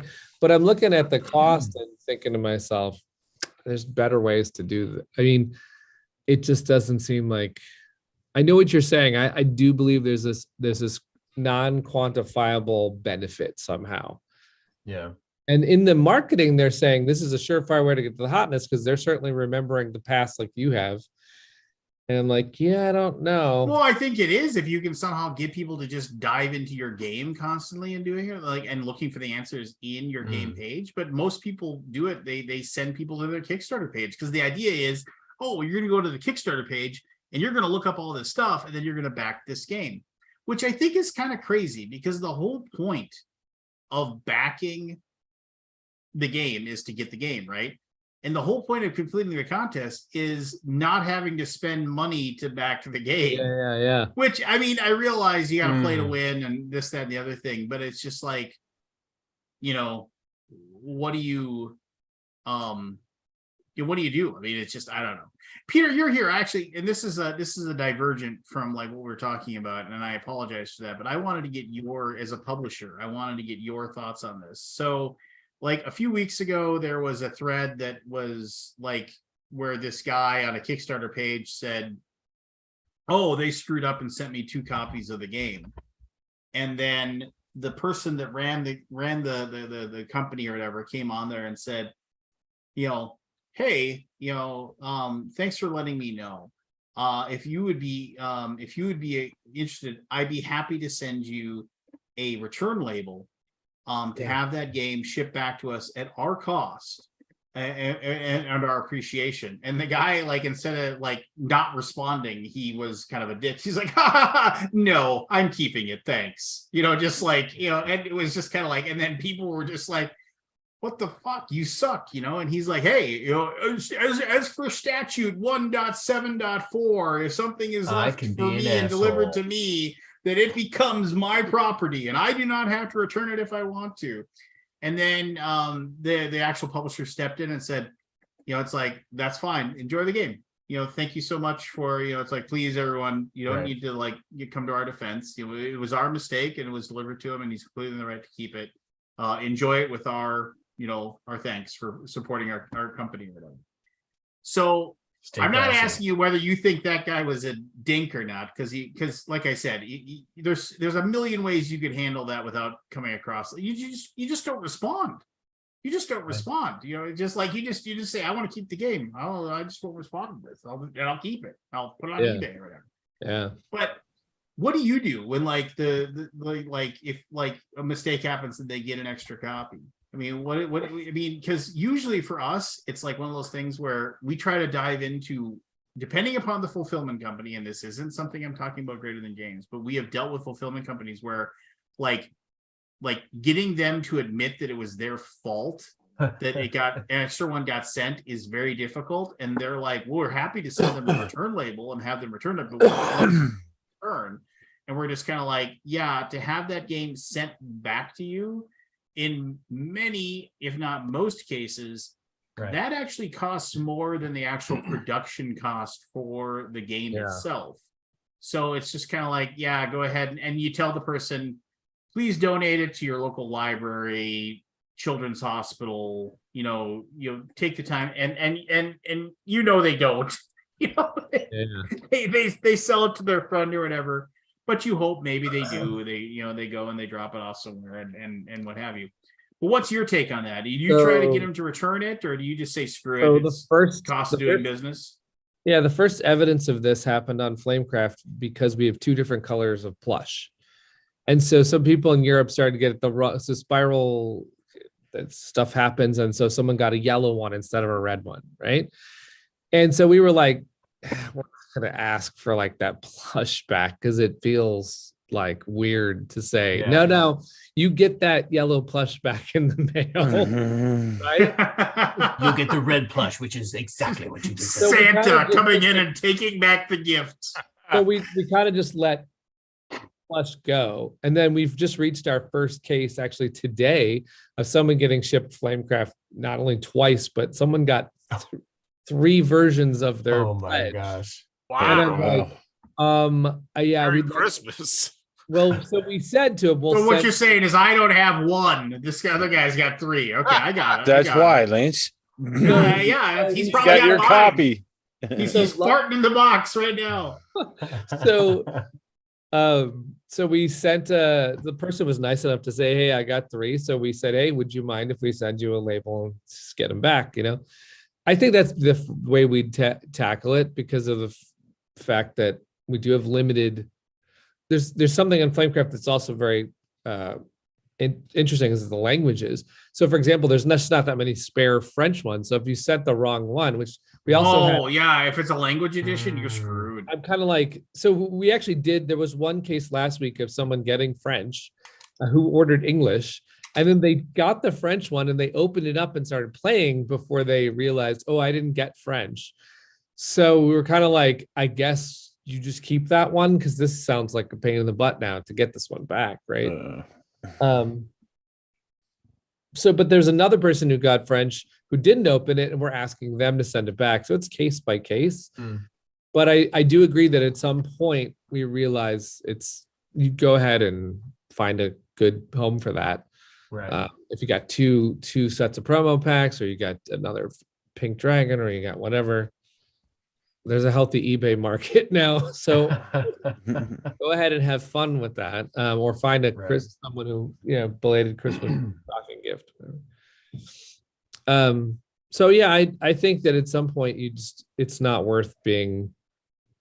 I've never really felt like it's worth penny pinching every single thing on these things, because the one that's always the tough one is a box damage, where you can barely see that there's box damage, right? So it's like, this thing is dented beyond belief, and you're like, I can't see it though.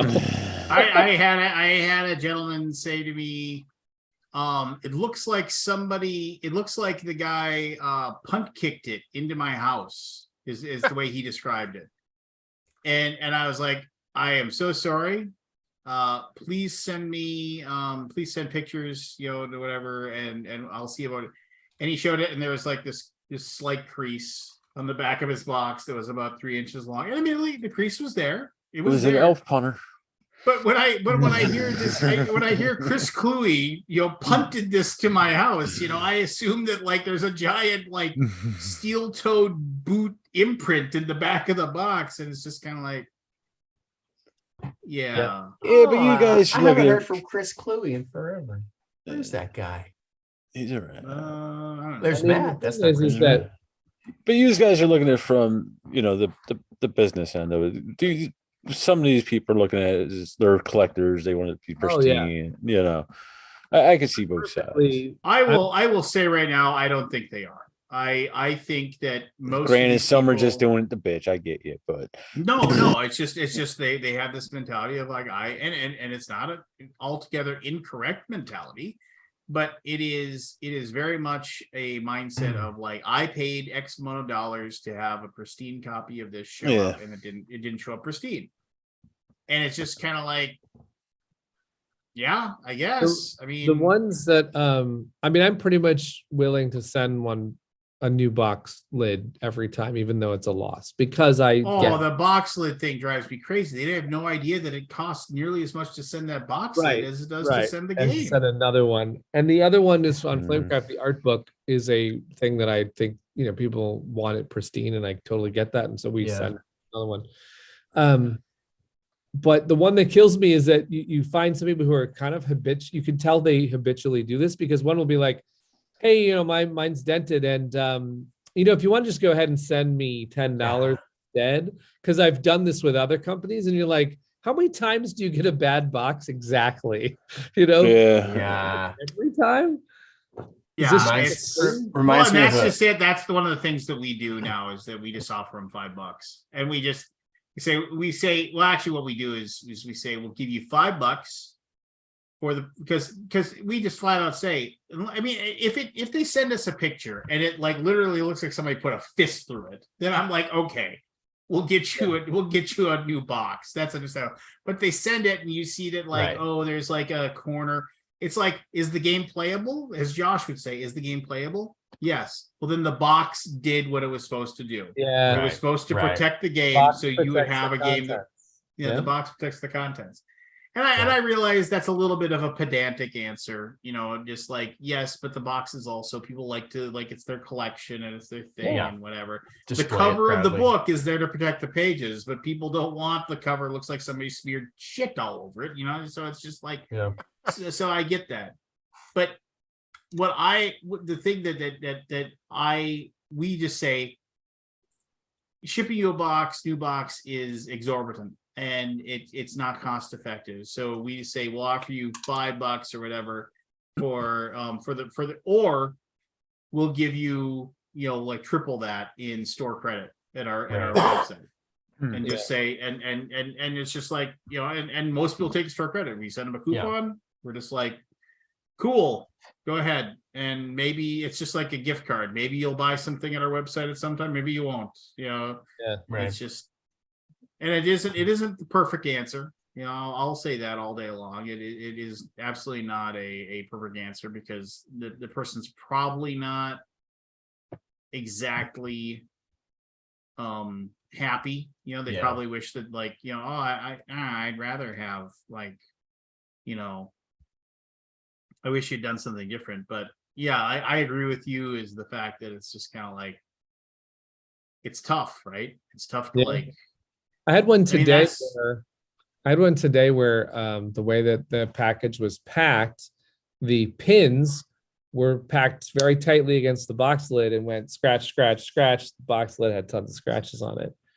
And I saw it and I was like, oof, that's not a box I would personally like to have. But at the same time, some people would live with that and be like, the game's fine, right?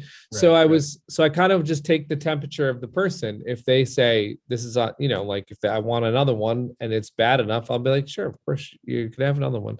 I'll take that loss every day, because I get it. Even if it's even if it costs us. But at the same time, if they're like, I could live with this, it's not that bad to me, I'm like, if you can, then great. That would actually, I personally got like a Sagrada board that was all ripped and stuff, and I still play. It's like I can still play, but I don't really care. I don't care myself, but I get that people care, right? Most publishers are like we just had the same end, because we know what a giant pain in the tuchus it is to hear, oh, my game didn't show up pristine and perfect, and we're all just kind of like, yeah, it didn't. Just like, Did you see that post? Did you see that post by a Canadian publisher about they had a retailer say that they never got their case? Oh, I did that. Yeah. No, I didn't hear that. Tell me more. So this publisher said that the retailer said the distributor never sent their case, and apparently, from what they're saying, he has some guy at a buddy at the post office that maybe marks his shipment as not complete or whatever, when it really was. And he's done it like a dozen times. A retailer. So it's not like just one game. It's like a case or two a time. Wow. So he's just basically screwing people over. That's fraud. Pretty much. Yeah. Sounds like a pretty good racket. That's fraud. Yeah. Is this a site that I can read or go to? Where is this located? I think the retailer is probably down in the States, but well, no. What I'm saying is, where can I read this if I wanted to read it myself? Oh, Facebook. I'll send it to you. The United States. These United States, or those United States. The United States. Thank you. Because I would be interested to see if this had happened to us, if we had somebody pull the shenanigans on us. Yeah, I'm sure if you reach out to the publisher, they'll tell you who it is. So, Matt, this happened in the States or up in Canada? I don't know the details specifically, but Pacifically. You just make some on the West Coast. He was on the West Coast. Make shit up. Keep going. That's what the internet does today. Yeah. Eastern and Pacific time. Well, no, I'm curious if this is, like you said, somebody in the post office is on the inside. That would be here to be a federal. I'm doing a lot of supposing, but yeah. Would it be the same up there though? What I'm saying, would it be a federal offense? Oh yeah. Okay. Oh yeah. Yeah. Mail fraud. And this is awful, but like, it's like I dealt with so many people that, like, when I started working for TMG, there were tons of people that were scamming them so bad out of games, out of stuff like that. And I was catching them left and right. I'm like, no, this guy got his game. Look, you can see it. And they always had the mentality of like, well, we should be happy that we have people that are this passionate about the game. And while I don't agree with what they're doing, or Daniel would say, I would rather give, what did he say? I would rather give 100 games away for free to people that like were trying to pull one over on us than to deny one person who truly had a customer service issue. Yeah. That, and I was just kind of like, I said, that's stupid. Because it isn't 100 people, it's these 7 people that I can show you. We can bust them. Yeah. So it was a point of contention. I remember that was one of the few times I ever was like arguing with the people I worked with, and I have largely nothing but extremely positive things to say about everybody that I worked with at TMG. But that was a tough day. That was a difficult day for me to argue about that. Anyway, but I do remember like when I get an email, like, and Pete, you could probably back me up on this. And I'm sorry, I feel like for Peter, but if note to self, delay Lance's package further. No. So for this me, is the final one out. Oh, that's fine. I will be the last one. Toss it down the stairs a couple of times. Final girl. Oh yeah, treat it like Ace Ventura did in the first thing when he's delivering that box. Sounds broken. It probably is. But no. Like, do you ever get an email and it just smells like bullshit? Like you could just like, there are certain emails you get that are just like, hey, I opened up my box and I'm missing 6 green meeples, and you're like, that's horrible. Here, give me your address. We'll get that out to you as soon as possible. Thank you.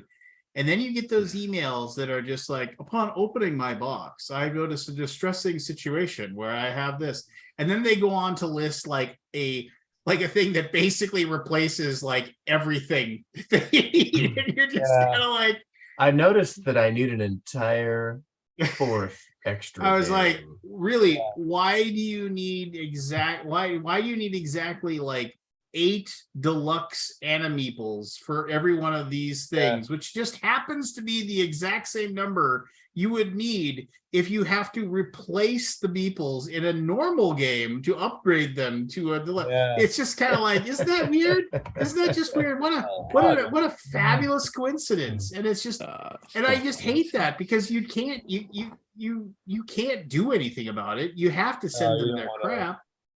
There was a period on Flamecraft. It was a very short period, thankfully, but because the stores got the game, then fulfillment was still going on, which was, of course, a very bad moment, because everyone who was still waiting to get it was like, oh my God, you let a store have it first, which wasn't intentional. But then the stores were not getting the exclusives. So the people who went through the store and didn't know that they weren't going to get the exclusives were yelling at us from the other angle. And we were busy trying to talk to customers saying, like, well, if you're missing anything, just write us a mail. So several of the people who bought it at stores got this idea in their head of, well, I'll just write to Cardboard Alchemy and say that I didn't get the promo pack. That's what I'll do. We literally got a string of those all at once, where everyone had the same idea. So we would say, like, sure, what's your backer number? And then there would be like, they just disappear. Like, whoops. Like, I didn't think that all the way through this thing I was doing. No, what they thought was, I'll give it a shot. I'll give it a shot, and if I can pull it off, great. But if not, oh well, nothing. I don't lose anything, right? You know? I'll take a shot. That's what I think it was as well. Yeah. Yeah. Yeah. You can't get it. I'll take a swing and see if they'll send me this shit for free. And they didn't. Oh, I'll just waste some of their time. Yeah.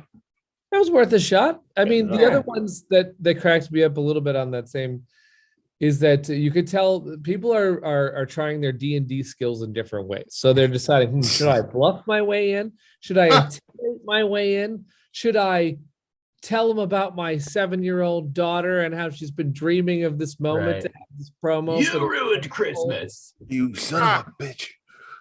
Like, which way am I going to attack this situation? Yeah. You know, which story am I going to give them? Christmas story. That's the other thing too, where it's just like, it's just like, it's amazing. In college, I had a psychology professor, really nice guy, and he had a really good sense of humor. And I enjoyed every single class that he taught. And one of his things was, he said, before a class in his syllabus, he says, I give five. He's like, I have 5 quizzes and 4 tests in this thing. And he says, and my quizzes are what people would consider tests, and my tests are what people could consider finals. He said, they are intensive and they are huge and they are long. He said, I give you the dates of when those tests and those things happen. But here's the deal. He said, of the 5 quizzes, you take your top 4 grades. Of your 4 tests, you take your top 3. He said, so, and you know why I do this? And everybody's like, looks at him, and it's like, it's so you can stop killing your grandparents. And everybody's like, what? And then everybody realized, because it was always like, oh, I'm sorry, I missed the test. My grandfather passed away and I had to go home. It was just like, and that's what he said. I do this so you can stop killing your grandpa. And it was true. And it was like, and then his thing was, hey, and then here's the deal. You ace those first 4, don't even bother showing up for the 5th one. Don't worry about it. You ace the 3, you don't have to take the final. He's like, yeah, and it was like, he was a good guy. He was I like it. He said the only person that got away with I still remember this, and I like the fact that, I mean, it's weird, but he enjoyed my sense of humor. But like, he told a story once, he said, where in the middle of a final, he said all of a sudden this he said this student of his, this girl, just started crying, and he was like, doing, and he looked up and he see this girl and she was sobbing and she was like, just like almost on hysterics, and he said, what's going on? And she said, I can't see the test. And he's like, and he was like, what? And she's like, I stayed up all night long. I need to get at least like whatever, an 83% on this or whatever, to make my grade. I can't see the test. And she had, like, he said, she had worried herself into the point where she was having hysterical blindness. Like, she could see from here to here and from here to here. She said, I can kind of read this, but I can't. She said, I can't see it. I can't take the test.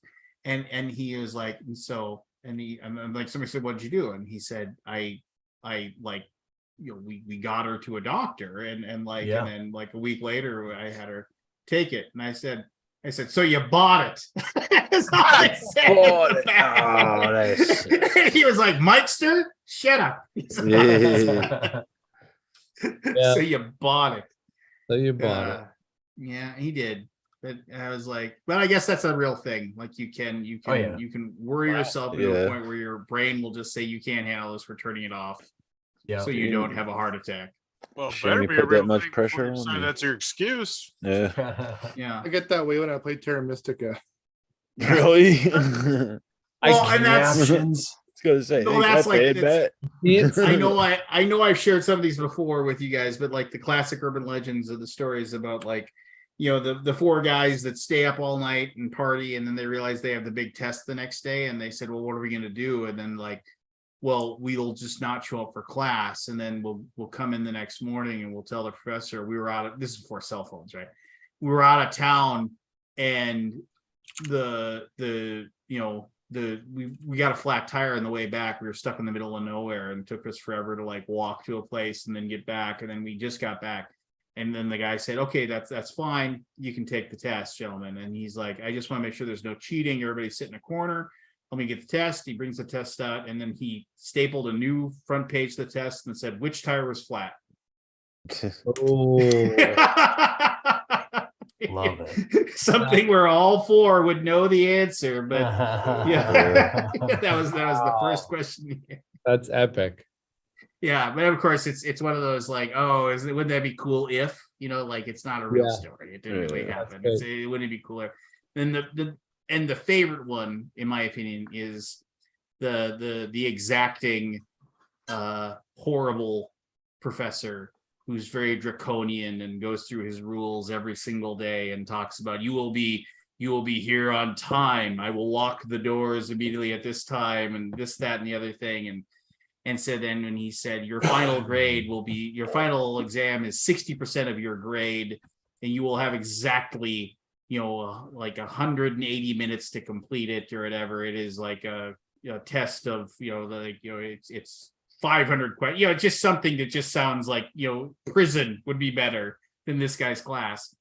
And it's a class of like 300 kids sitting in an auditorium. And so this one student is sitting there and he's taking the test and everything's going fine. And he's like, you will not open the test until I say go. You will not, and then the timer starts now, and click. And so then the 3 hours goes by or whatever, and he starts it and he's like, everyone must, will forward their tests to the middle of the row or whatever. And so this guy, he's sitting there and this, and he's got the one question left and he just wants to finish it. And like the guy's not looking at him, he's way in the back, he's on the end, so he doesn't have to turn, and he's filling out his test, he's getting the last sentence done, and he gets the last sentence done, he looks up and he sees the guy, he's like looking at him. And he's just like, and he's just gonna, and he stands up, and the professor, he's got a big stack of tests, and he starts to hand him his test, and he says, I will not accept that. The rules were put in place. You knew exactly what you spent too much time on the test.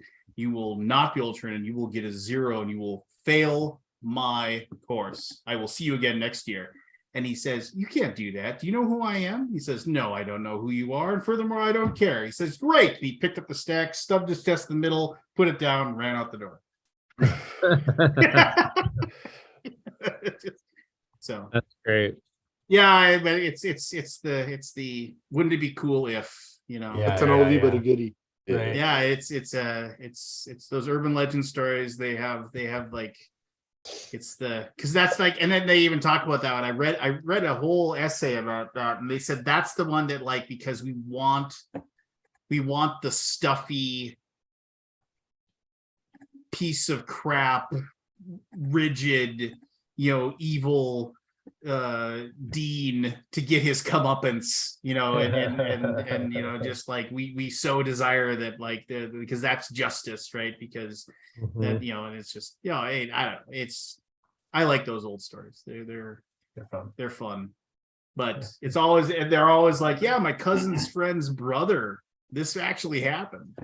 Of course. Speaking of justice, you know what I've been watching all week? What you been watching? Hearings about the trucker convoy. Oh, really? God. Oh, from like last year or whatever that was. Earlier, yeah, January. Yeah. Oh, that's going through the court system now up there. Well, this isn't even like there's basically just hearings to then generate a report after, because people are all up in arms about how Trudeau enacted took advantage of or enacted, or whatever it is, put in place the Emergencies Act, which had never been done before. Right. Oh, okay. So yeah, it was interesting. You see all the law enforcement and there's like every person that testifies gets asked questions by like 8 different lawyers from 8 different organizations. Right. Oh, wow. Like the municipal police department, the provincial police department, the federal police department, which is like the RCMP, and then all these other people. It's just, yeah, it was wow, sad at times, comical at other times. Yeah. So are these openly televised up there? They're on YouTube, yeah. Oh, on YouTube. Okay. Yeah. It's just, that's crazy. That's where I go for Canadian news. YouTube, yes. Yep. It's YouTube A. YouTube A. There's a guy on Facebook, and so in Canada, like the Onion, the newspaper, The Onion. Yeah. So in Canada, there's one called the Beaverton, and apparently that's a place. It's a city in the States. In Oregon, yeah. Oh, is it? So I'm about 25 minutes from Beaverton. Yeah, so one of my Facebook friends was like, "Is that something you're proud of?" Kept posting about Beaverton. I'm like, you can't be posting about the satirical newspaper, and he's like, nope, it's his town. Yeah, one of my obviously The Onion is hilarious, but one of my all-time favorite. There's so many good Onion articles, but they had one that was like they did a book that said it was Onion headlines through the years or whatever, and the idea that the Onion had existed for like 150 years, and so it went through all these things. That's awesome. And it was like, it showed like the end of World War II, and it's like USA kicks ass again. It's the thing. But I remember they had the one where it was whatever it is in 1969. Holy shit, man walks on fucking moon. And the article was like that. It was just like, this just in, a man has walked on the fucking moon. The first here's the transcript of Neil Armstrong. Holy shit, Houston, I am on the fucking moon. Do you read me? Yes, you are on the fucking moon. Over. Yeah. The Onion used to actually, I don't know whether they do it, but they used to actually do a print. I had a buddy who actually had a subscription to it, and you actually get a newspaper. What's that? Yeah. Lots of great, there was the one where Quiet Riot announces that they will finally take it. That's Twisted Sister, by the way. Oh, Twisted Sister. We're not. Yeah. We knew. Or what was it? Actually went to court. It was like God finally gives his hollahs back. It was this list of like God ripped the podium and said, I want to give my holla back to all of my loyal, and he went through all these rap bands or whatever, because of course, it's like when they would, like in the 90s, whatever, like in the liner notes of the CD, it's like I'm gonna give hollers out to God and Jesus. It's like God finally hollers back. Oh, I saw a meme of that scene in Fresh Prince of Bel-Air where Jazz gets thrown out of the house. Yeah. And it was one with Kanye's head pasted onto about him going to Skechers. Oh, nice. Because he went unannounced to Skechers, and they're like, "Yeah, we're not going to see you." Poor Kanye. Poor Kanye. Yeah, I feel so sorry for him sleeping on his bed full of money. Yeah, so like I said before, at what point do you go insane? At what dollar amount do you just go nuts? I mean, who knows? I mean, I mean, it's pure conjecture, right? But I mean, like, I think if there's a certain point where you have so much money, it's like Bill Murray said it best in, well, first of all, he once said, if you have a choice between being rich and famous or just rich, choose rich. That's, which, I mean, but, well, I think it was, God, what was it in Kingpin when when he wins the thing and he wins the $1 million at the end, and then he says, it's like, hey, you just won $1 million. What are you gonna do? Anything I want. I'm rich. Laws no longer apply to me. I think they should have Darwin Awards for people that lose their fortune.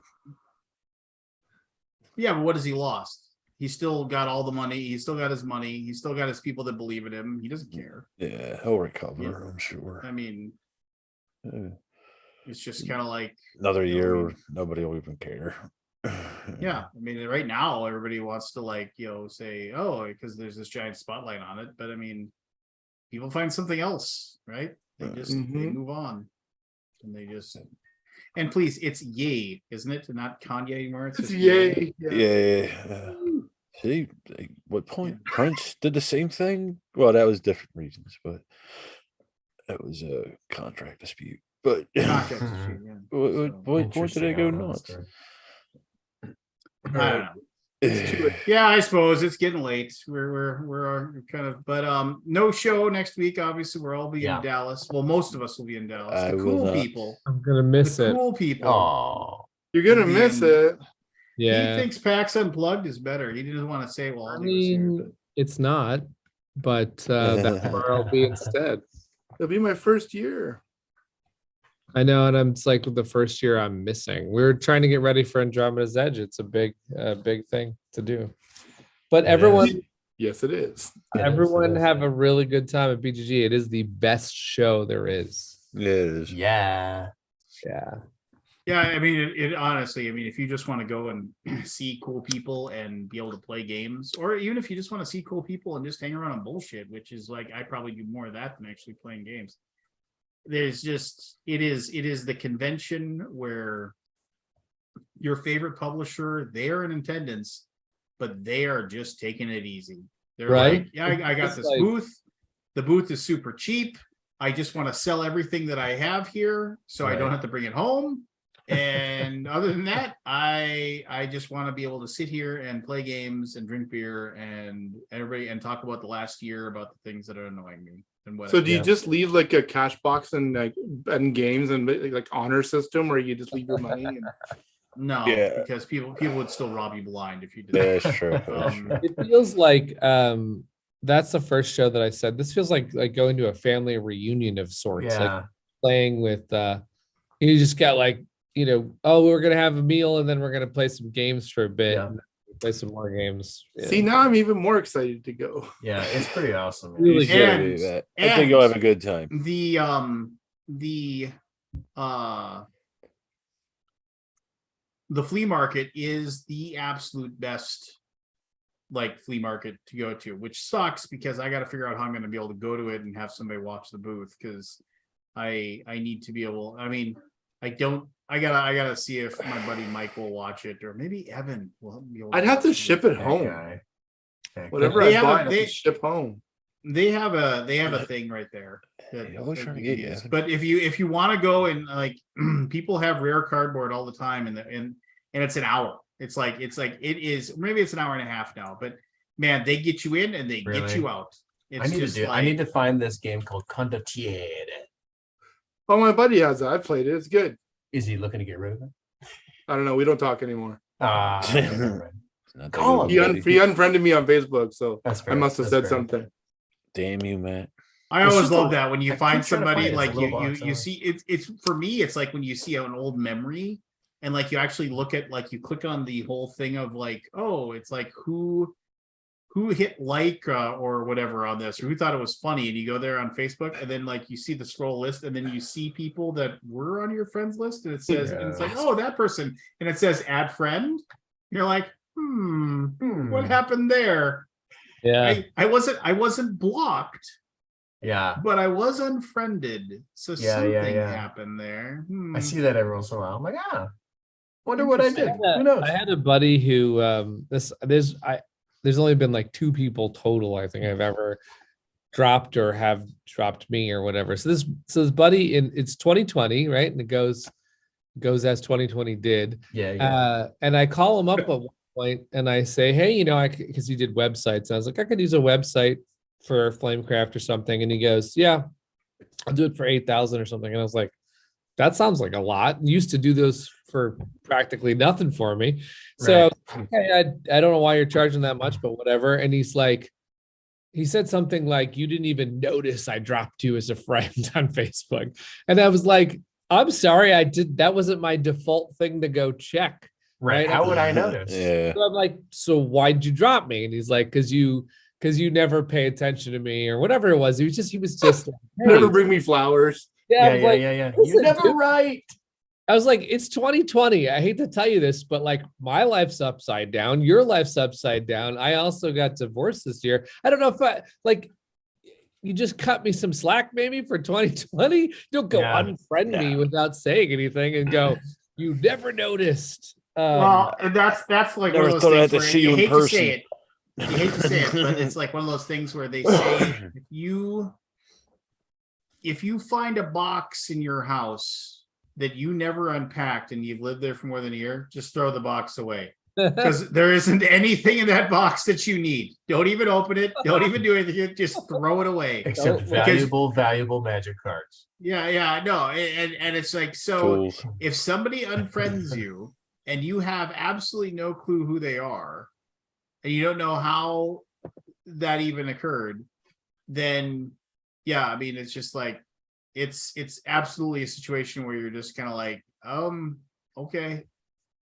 Bye. Yeah, I mean, I was like, listen, I said, I there's nothing, nothing against, I just haven't had any time. So basically I'm calling, we could go out to lunch next week, whatever, we could have a beer. He's like, nah, I don't ever want to do anything with you. I'm like, all right, I guess we're not then. So we were done for a long time. And then we launched Flamecraft and he said, I kind of want to back your, it was just really funny because he's like, I think I want to back it.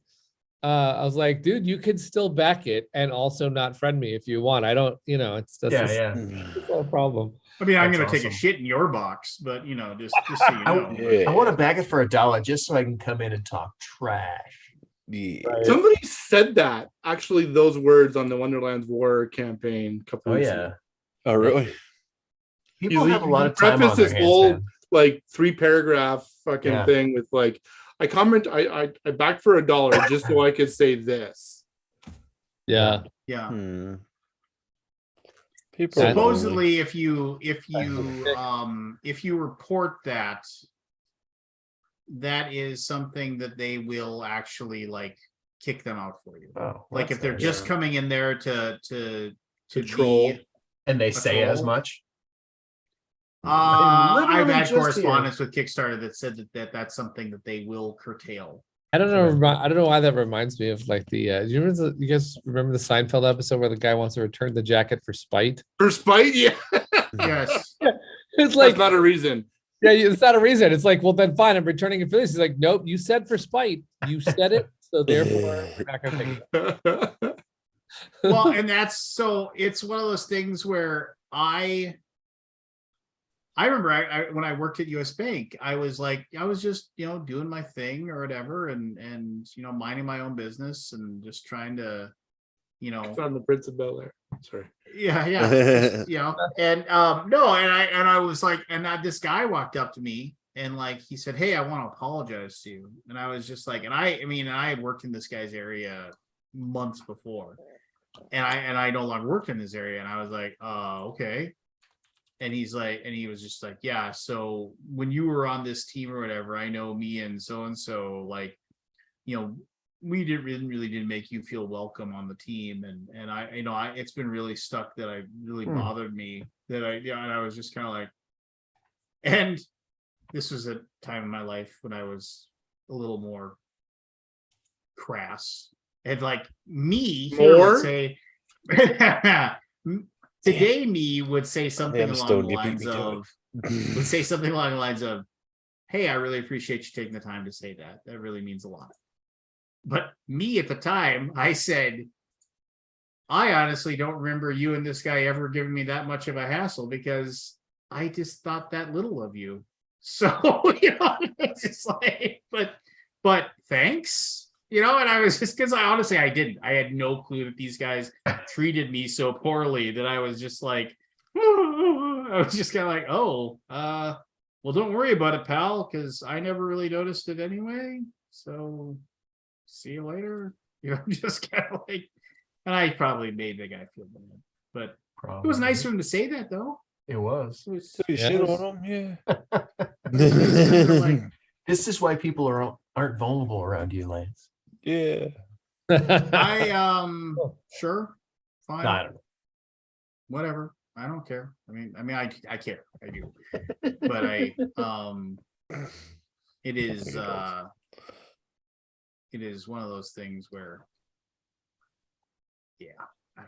what do you? Yeah, this was the guy that unfriended me was the guy that got me into board gaming. Oh, really? Really? Well, again, got me back into board gaming. Yeah. But you really messed up, Matt. You know, I'm better off without it. Trust me. Okay. It's always one of those things where you're like, but why? I mean, well, yeah, you do you. It's fine. Yeah. I'm pretty sure it was because he and his wife were adopting from the Children's Aid Society, and after our experience with adoption and Children's Aid Society, we had nothing good to say about it. Yeah. I mean, adoption is fine, but everything, but this particular, like the DCFS of this area was just like, they're horrible. And I think they were so paranoid about getting a kid that they're like, nope, can't surround ourselves with this negativity or whatever. And that's okay. I could see that. Because looking back, it was a net negative relationship for me. So I could see that if you're like, if you're looking to get married or something, everybody around you is like, oh, don't do it. You're like, I don't want to hear that. I don't want to be around that. Well, we just basically said to them, like, listen, if you want to talk to us about our experience, we're happy to talk. Otherwise, I wasn't like offloading on them about these things, but I'll never know. Yeah. Evan, what Peter? So what you said, what Evan said reminds me of, like, so I had this best friend in school, and I, went to different colleges, but saw him every once in a while.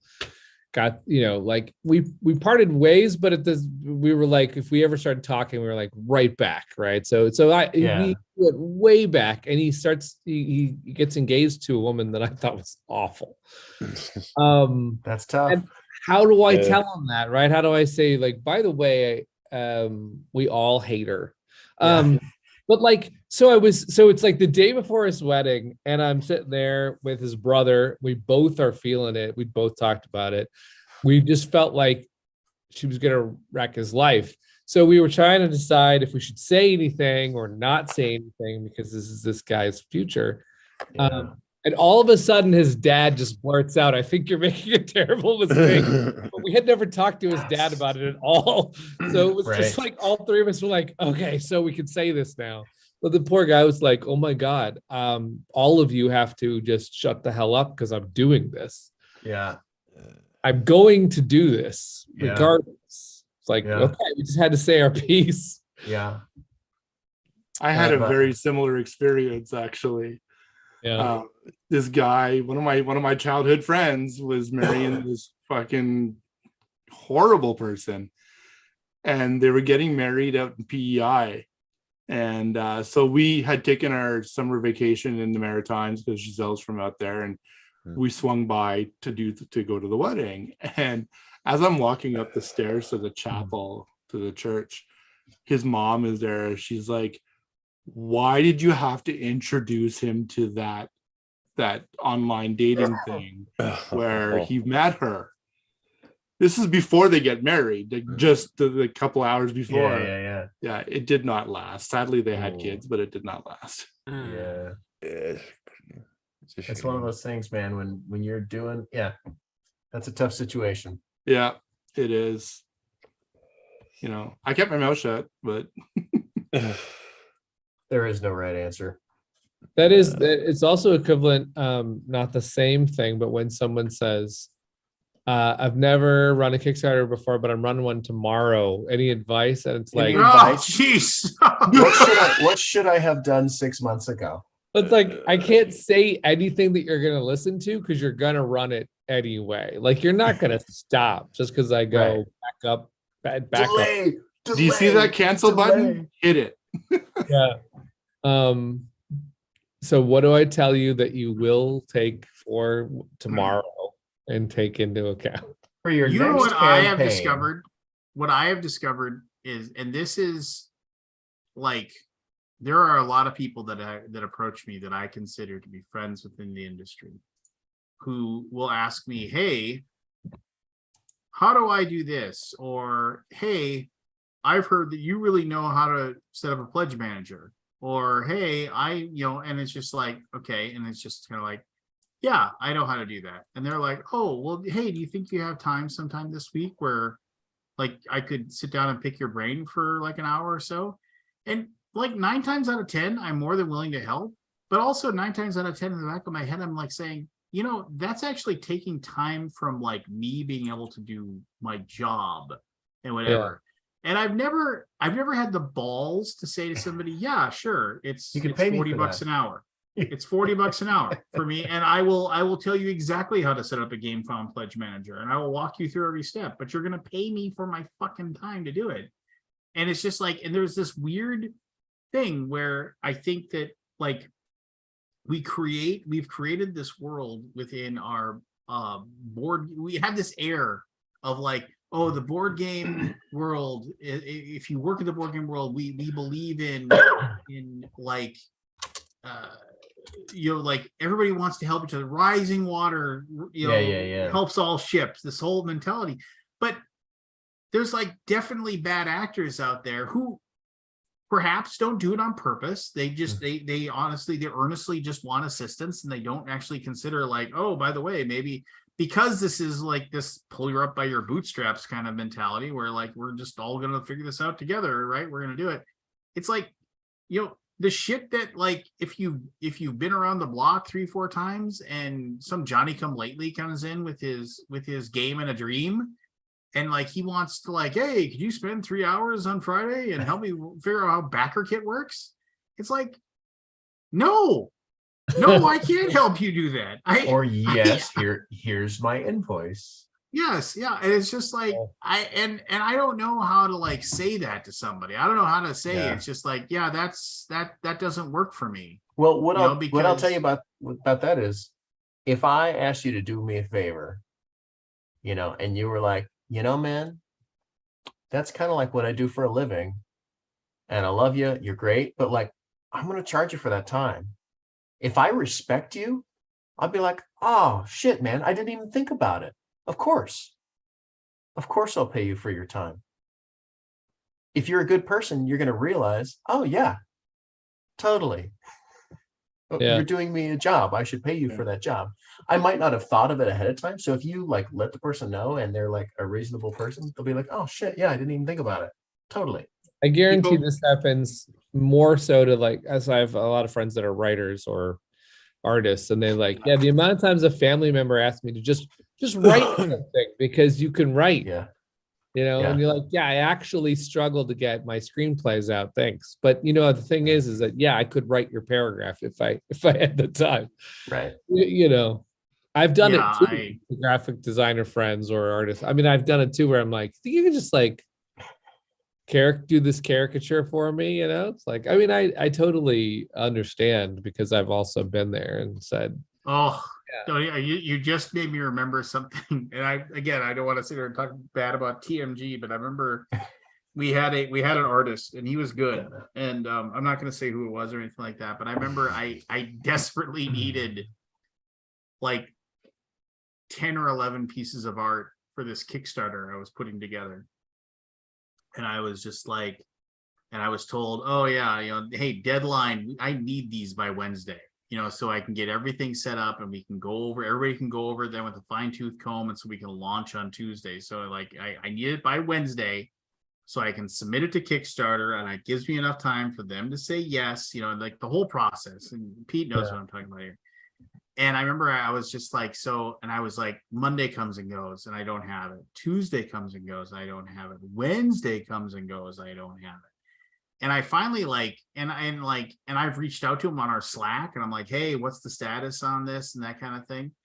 And then I remember I was just kind of like, you know, and then finally he's like, yeah, hey, I haven't had a chance to get to this. I was like, what do you mean you haven't had a chance to get this? I need this shit. And then like, I need to have this submitted. And ultimately I threw placeholder art on there and got it submitted. We changed it eventually.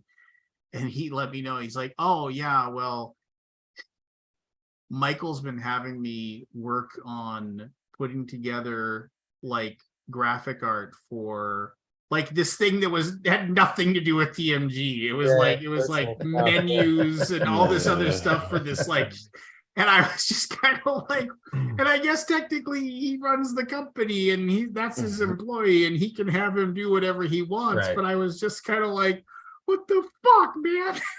Just like,